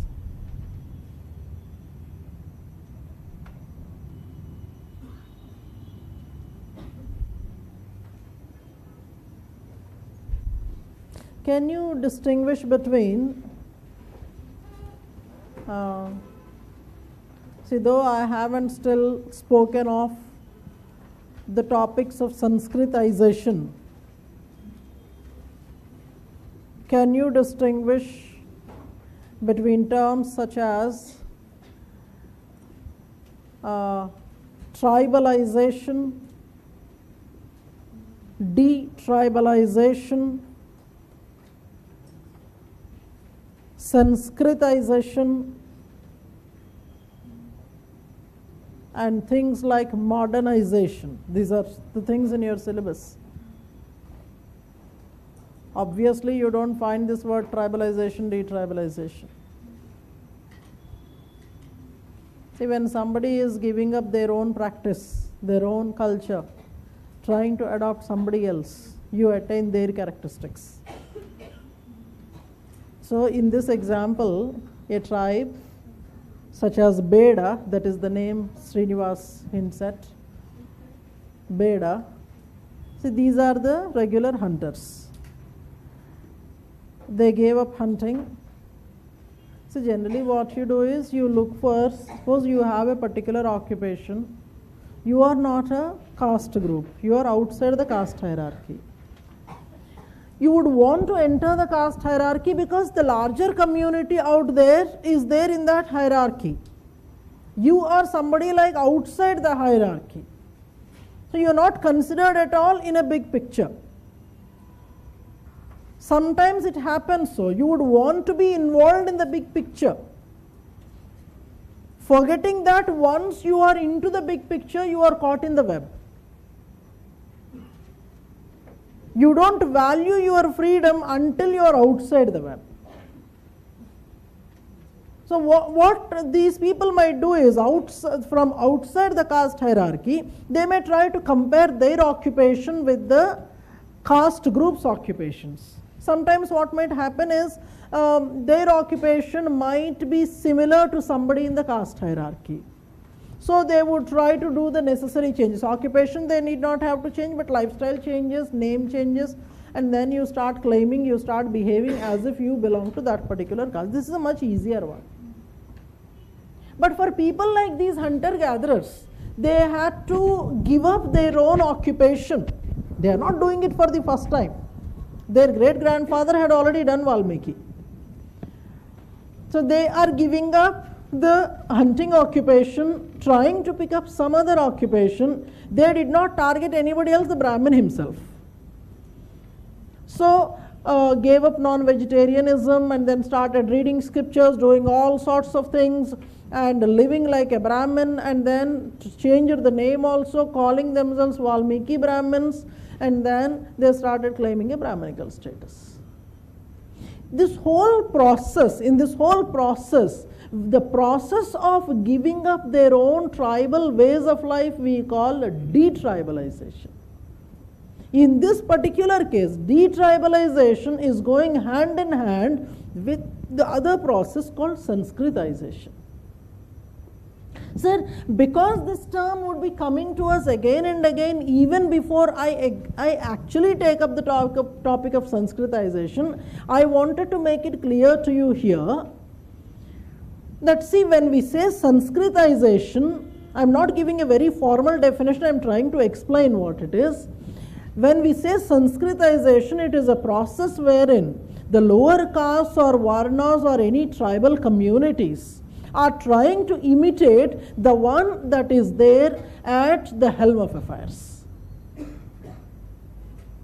See, it all started this way. When Srinivas was trying to explain, see, the time when Srinivas was giving his concepts was when several American anthropologists were trying to explain what Indian society is. And the kind of explanations, the kind of concepts these people were giving were so far away from the empirical realities. They lacked the understanding of the culture of the natives. So that was in a way like an opportunity for Srinivas and a major responsibility he was taking on himself. So he was trying to bring about certain terminology to explain the processes. So what he is trying to say is, initially he believed that it is the Brahmin who is the most supreme fellow. Because in the Varna model we have seen Brahmin is the supreme fellow. So Srinivas thought that Brahmin is the supreme fellow. He thought that everybody down below would want to be somebody like a Brahmin. So he was using this word called Brahmanization. The process where the lower castes are trying to attain the characteristics of a Brahmin. And they make a claim. You will have to understand here, sir, the processes in Brahmanization and Sanskritization end with making a claim. You are trying to change your life. So initially he believed that Brahmin is the ultimate fellow and everybody would want to imitate him. Later he found that it is not simply Brahmin. At different places in the country, different other castes are also having that kind of a higher position. So in whichever region you are, you look at who is there at the top and you try to become one like that. So in that process he understood that there are several Dvija castes whom he called Sanskritic castes. What he meant by Sanskritic is the one that have a better or higher ways of living, purer ways of living. There may be a difference in the level of purity, but these are the purer caste groups, unlike the ones that are lowly. And when you are trying to imitate one of those purer caste groups that is locally having a higher power, higher authority or higher position in the hierarchy, this whole process of trying to imitate whoever is there at the top, he calls it Sanskritization. So he starts with Brahminization. He understood that not always Brahmin is superior. Sometimes others are also there. These are all can be called Sanskritic castes. And whenever you are imitating some Sanskritic caste, you call it Sanskritization. You are giving up your own traditions and trying to move up by imitating the one who is there at the top. You will have to understand that these terms Brahmanization and Sanskritization, they are actually used to explain the process of how the lower fellows are trying to move up. They are trying to move up. It's only the effort. The effort may be resulting in success or a failure. The effort may be resulting in success or a failure. So Sanskritization is not the process where you are attaining the higher status. It is not attaining the higher state. It is only that you are putting the effort. Whether you are successful or not is the result of Sanskritization. I hope you are following what I am saying. This is a major mistake people make in their writings. And because I am really using this word again and again, I thought I would explain this. So, the lower castes or the middle castes or the tribes or varnas, when they are imitating whoever is there at the top in that particular region, we call this process Sanskritization. You are imitating, you are trying to move up. She was asking one question, if at all I can redefine the question, I don't know. She was asking this, that is it that Brahmins are not allowing the others to move up? Not simply the Brahmin, for that matter, whoever is there at the top. They will not allow the people to come up. If you are there at the top, you would want to see to it that you remain at the top. So actually, the position at the top is a dangerous one. If you are falling, the fall is very dangerous. Reaching there is difficult. Once you have reached there, retaining that position is all the more difficult. That's where we see many people fail to handle success in a positive way. The fall will be very steep. That's the reason why they would want to control that position. You can understand that in that pyramid, at the top there is a very little space. Holding yourself there is itself is a challenge. And you should not be philanthropic, that आप भी आ जाओ सब लोग मिल बांट के खाएंगे ऊपर. Not really possible. That is the reason why whoever would want to climb up, you are trying to crush them, throw stones at them. Many times this kind of an interaction between the people who are trying to move up and people who are already there at the top, many times the interaction takes violent turns also. That can make us say that occasionally violence is a good sign of progress. Violence is not always bad. Violence occasionally indicates that somebody is actually trying to move up, and people at the top are trying to suppress them more violently. This can occasionally bring people much below their actual position. Or sometimes it may work as a ball, the way you are hitting it to the ground. The more the force is, the higher it comes. But it may be a rarity. Because she has asked this question, I am saying this here. Srinivas gives an example. In one of the villages that he was studying down below, Rampura, where he found that when things started to change in the late 1950s and early 1960s, the lower castes were trying to use the benefits that are given by the government, maybe the developmental programs and reservations, etc. When you start taking the benefits, naturally your mindset would start to change. And you will also try to challenge whatever was going on for centuries. And the upper caste was actually in a way feeling the change coming up. So the people who were more than obedient till then were not so obedient now. Meaning that the physical showing of the obedience was not coming up. This is a big challenge actually. Forget about all those caste related differences, etc. Just one small change when he was saying, Batti hata do. ऐसे लगा कि सारी जिंदगी your life had crashed.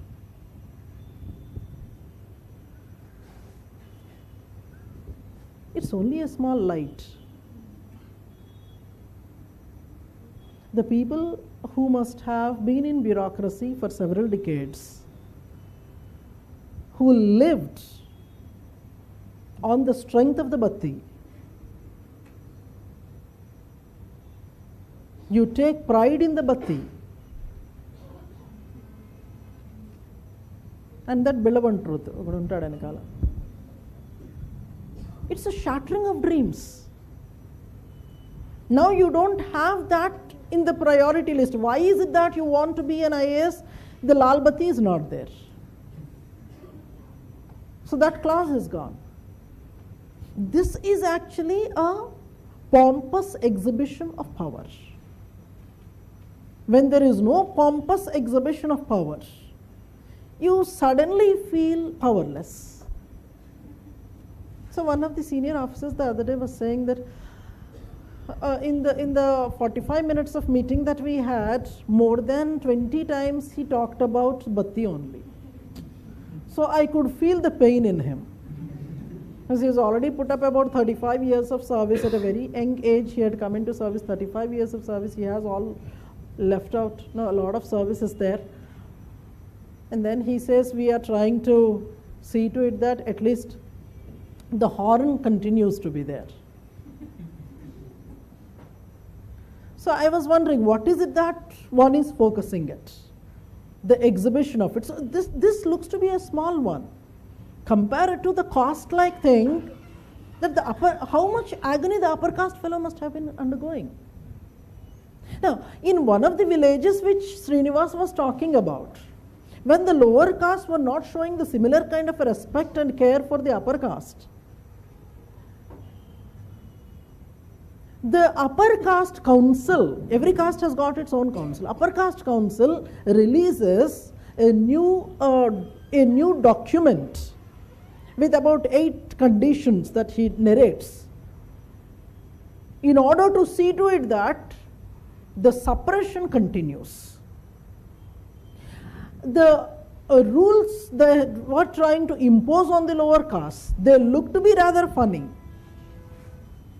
but they show how much of agony the upper caste must have been undergoing.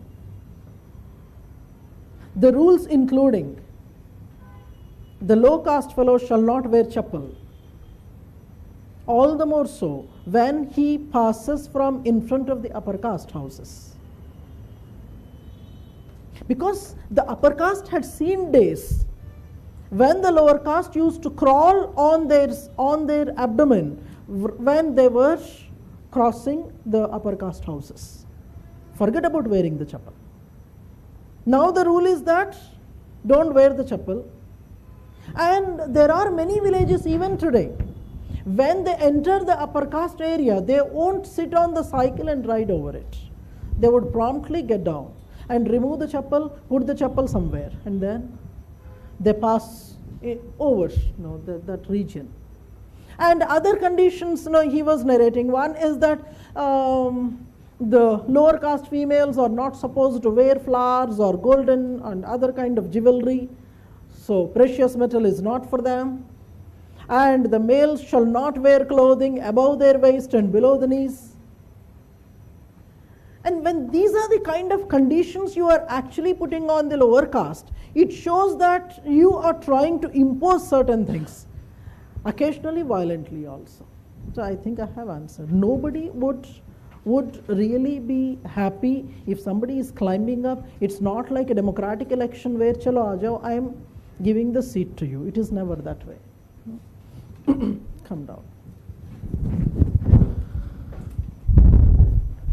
Write a critique there. According to D.N. Majumdar,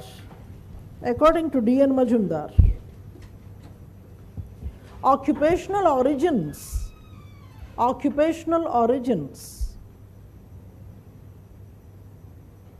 are the most accepted reasons for caste.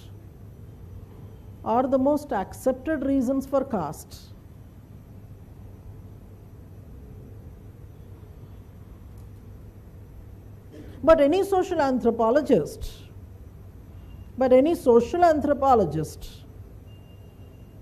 have to look for a comprehensive list of reasons,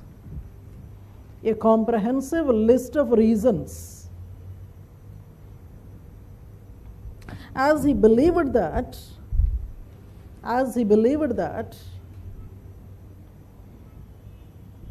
occupation can be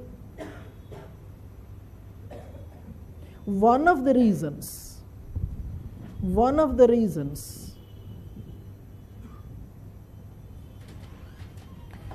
right in the next line.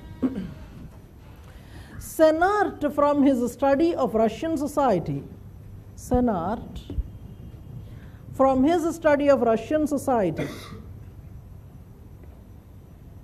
opined that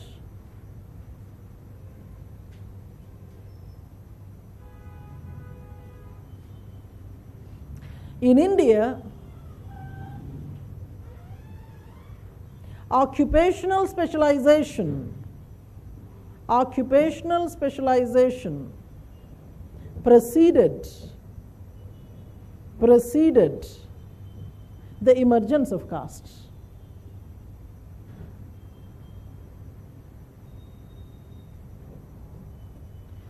His study referred to caste-like institutions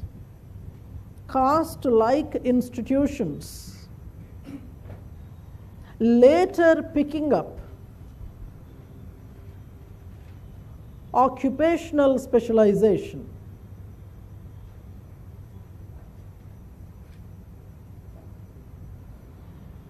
He was referring to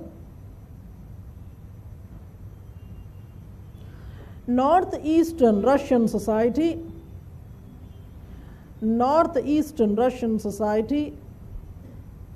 where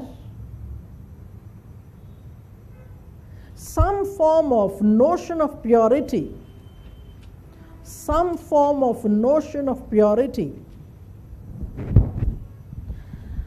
and classification based on ritual purity was already existing.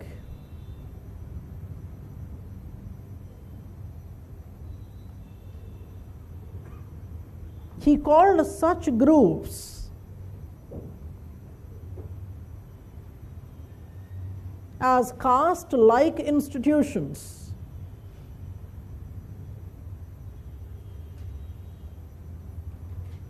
which during 1930s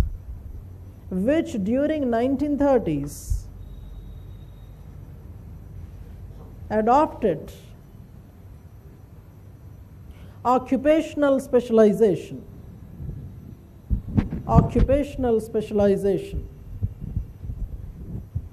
To sum up for Senart,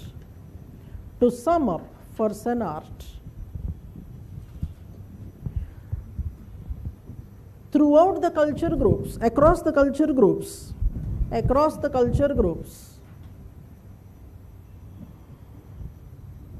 there cannot be a rule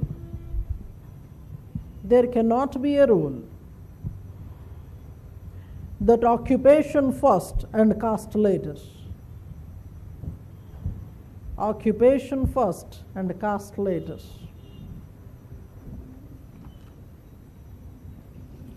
Come to the next one, sir.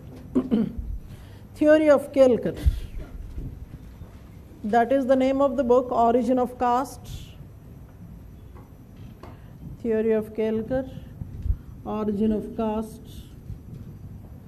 Keep writing there. It is the origin of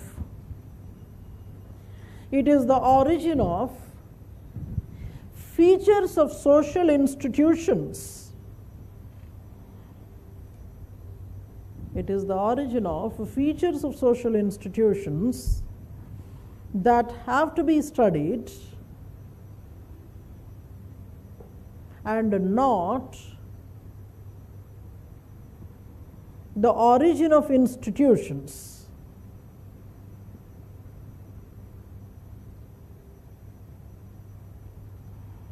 According to Kelkar,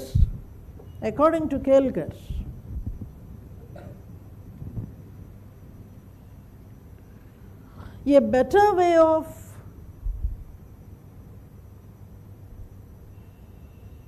understanding any social institution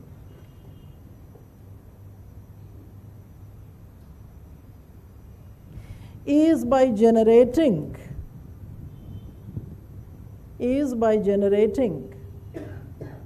the list of their basic features.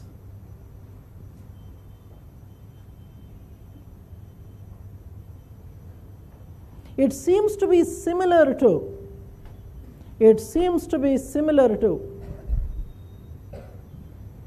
Ghurye's way of defining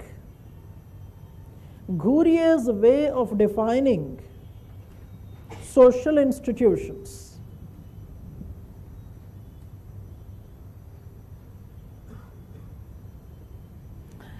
According to Kelkar, caste, like several other social institutions,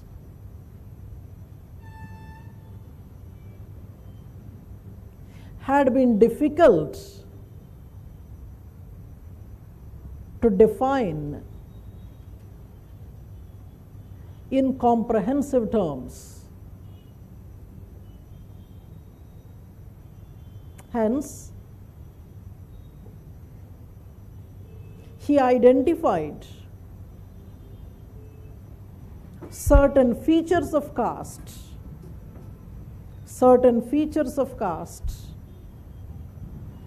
and tried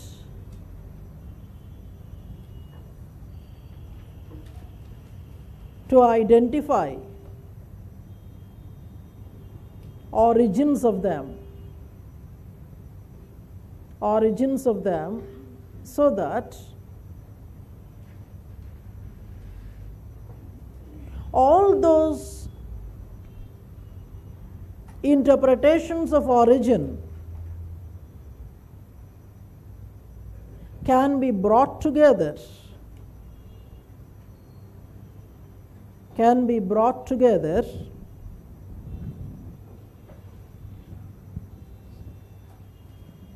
to comprehend origin of caste. He considered features like endogamy, hereditary occupation, purity and pollution,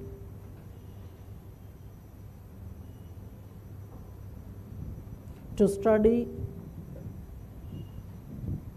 origin of caste. He found that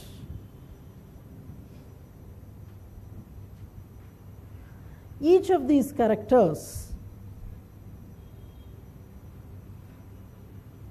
have a unique evolutionary sequence.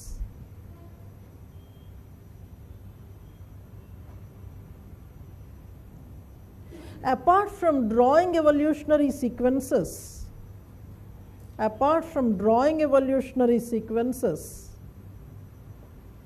he presented psychological explanations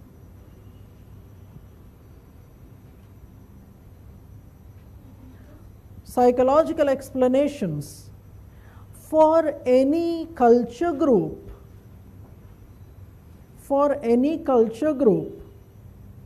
practicing such features. For example, Endogamy may be due to fear of strangers, or zeal to maintain purity of blood, or due to the feeling of affection towards one's own group. Right, in the next slide. Hence Kelkar's theory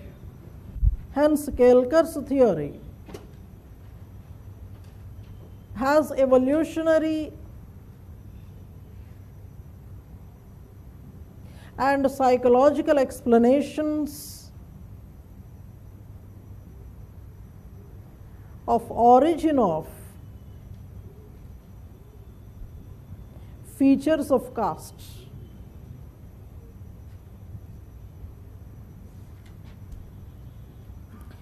According to critics,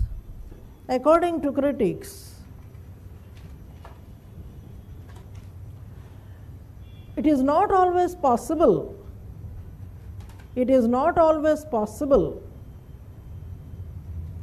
that the listed features must have existed before the emergence of caste.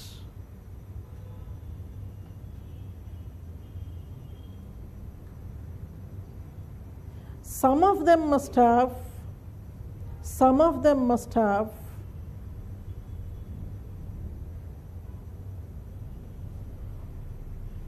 emerged after the caste came into operation.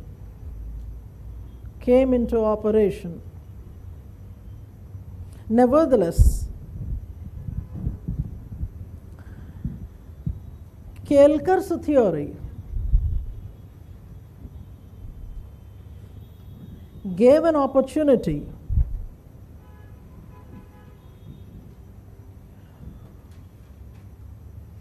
for social anthropologists and Indologists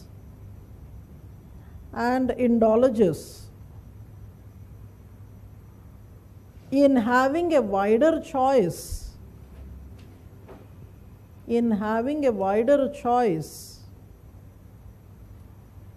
of areas to study from.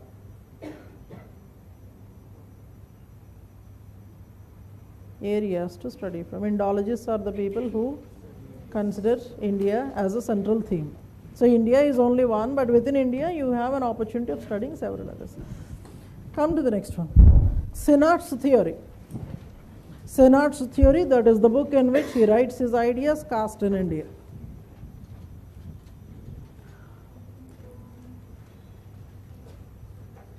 Senart's theory, you also write it as Aryan origin theory.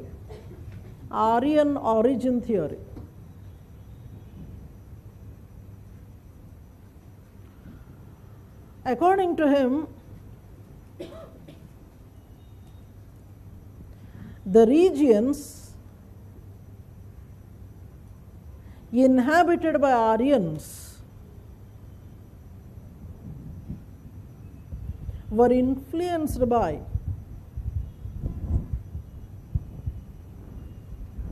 certain specific Aryan features, such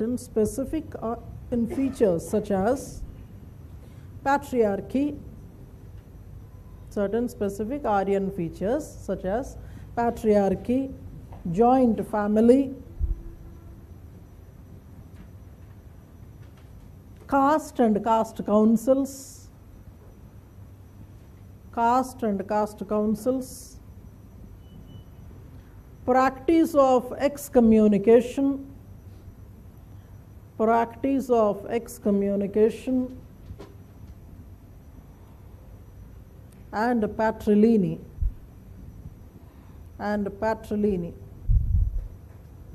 Similar to the other social institutions, caste was propagated, introduced, and implemented by the Aryans.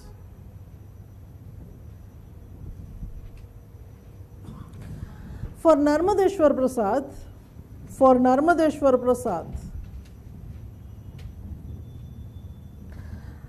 Senate should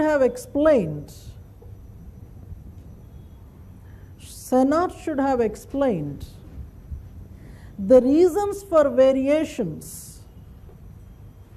reasons for variations across different regions in the caste system.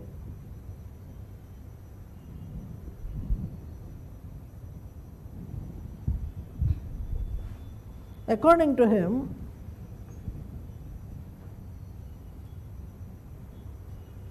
even if one accepts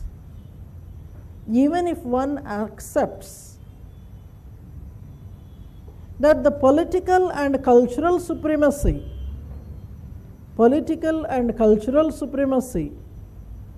of Aryans was responsible for caste,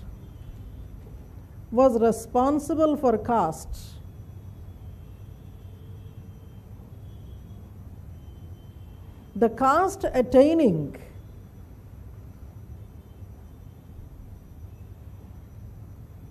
diverse forms, hierarchies, and practices is largely unexplained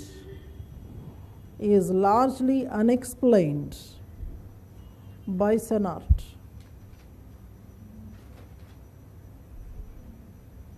Keep writing. According to Majumdar,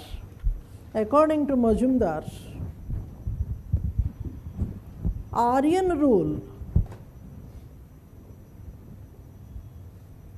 might not have been responsible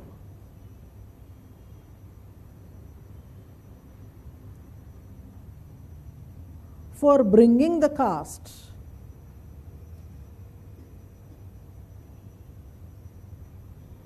but it must have been instrumental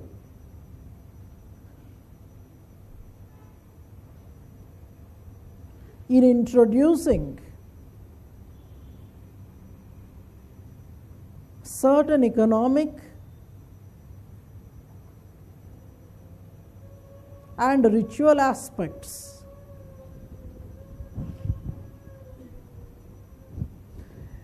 It is difficult to prove historically.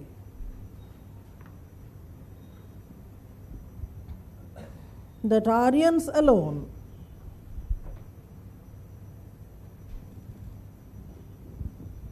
must have brought caste to India.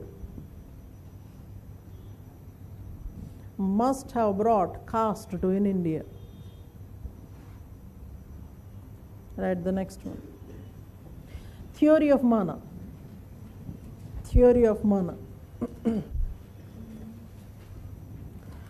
Keep writing. Every religion believes in the existence of some supernatural force some supernatural force. The beliefs such as animatism,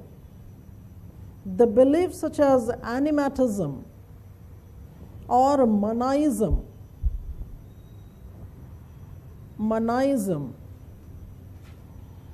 is a belief that all objects and individuals have souls or spirits that have some amount of supernatural power.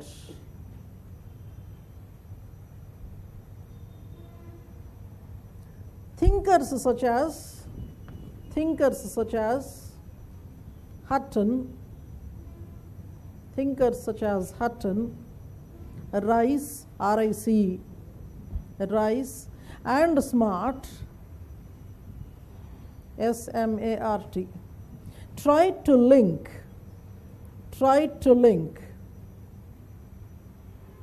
the belief in inner power,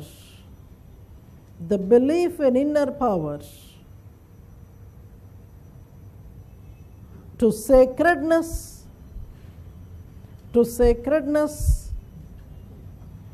and hierarchical position as in the caste system. That is, the upper castes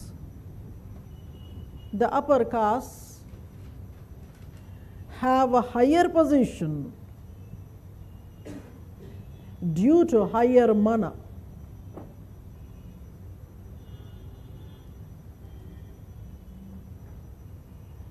For Hutton,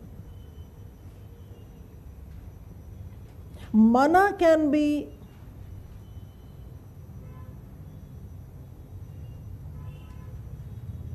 extended to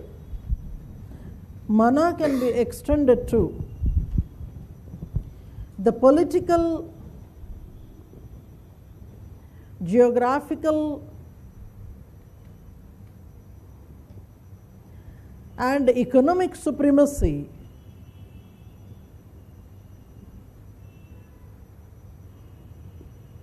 each of the strata might possess. Each of the strata might possess. In other words, a caste can become supreme.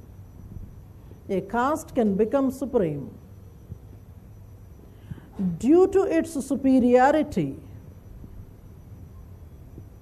in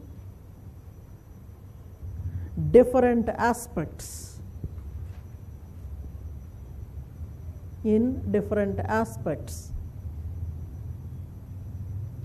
Ritual supremacy and sacredness is only one of the factors.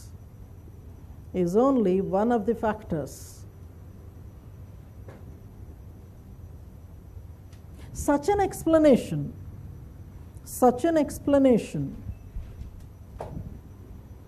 has little to do with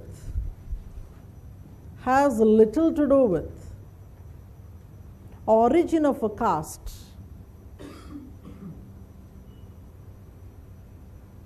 and focuses on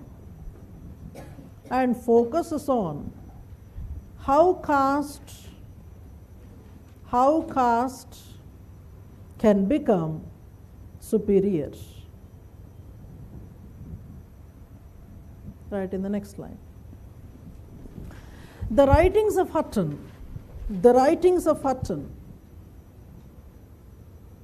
led to examining multiple factors multiple factors for the emergence of caste.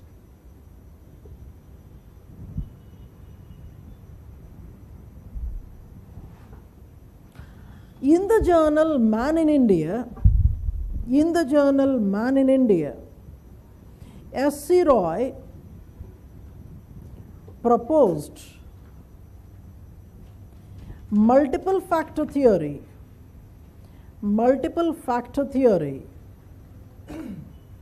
of origin of caste.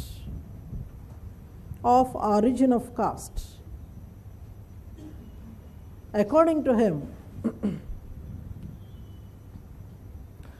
racial differences,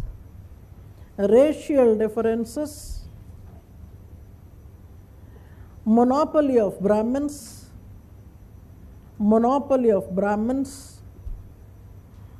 occupational specialization,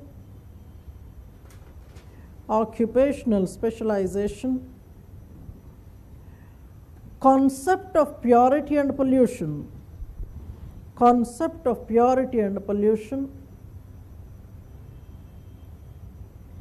entry of tribes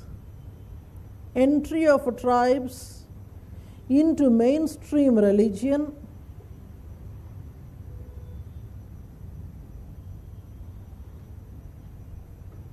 outcaste marriages,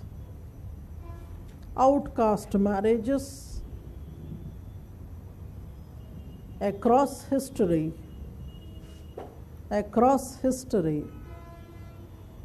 must have been instrumental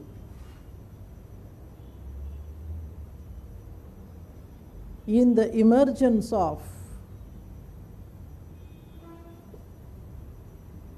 the institution of caste.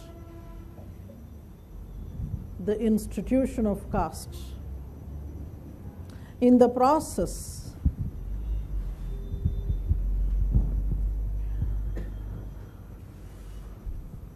the rulers of the time must have helped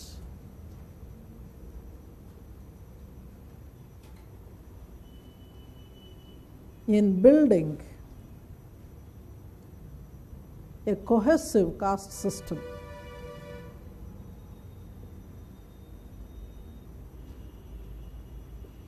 According to M.N. Srinivas,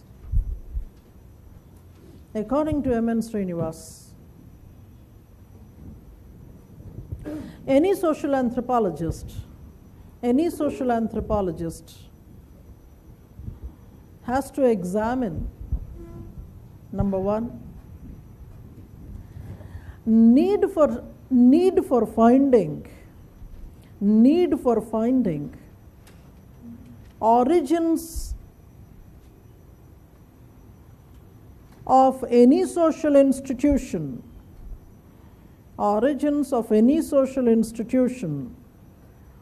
such as caste. Secondly, possibility of confirming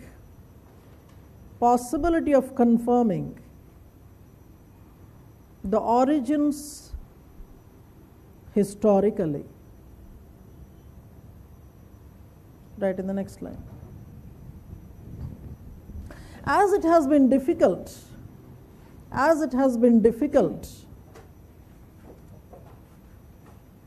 to find historicity of a caste that must have existed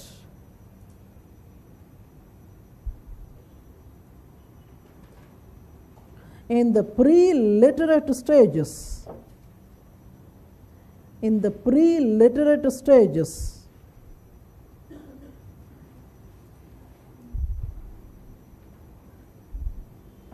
it leaves us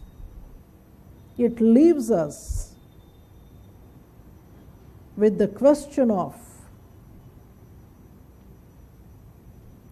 need to find origins.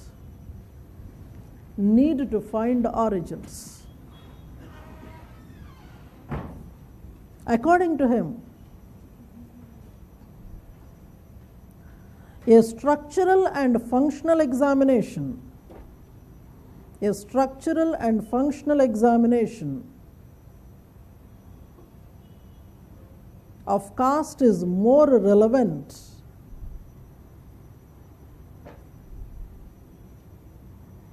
than trying to establish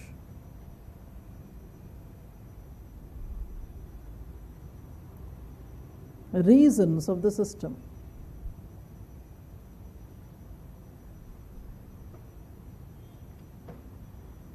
Caste, according to him,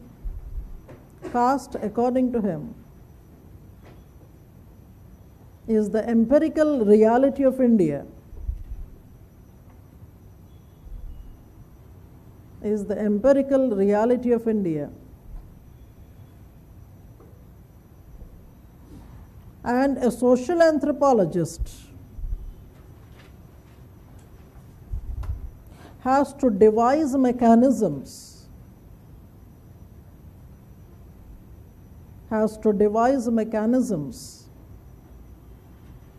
to understand dynamics of caste,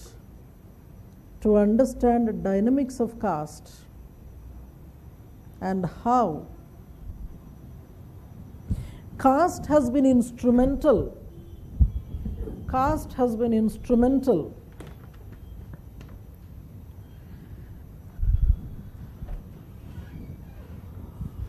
in molding the social fabric of India. The social fabric of India. That is a note on caste theories. In your next class, I will be starting with the concept of dominant caste, and we will also be dealing with one foreign concept, that is great and little traditions. You can finish writing your planner. Can I have? Excuse me. Anything. That was your 34th lecture. We were writing about Varna and caste. Secondly, we discussed and wrote about origin of caste. So for these two, you are largely depending on your class notes, and some material is also added in AN02. Thank you very much. See you.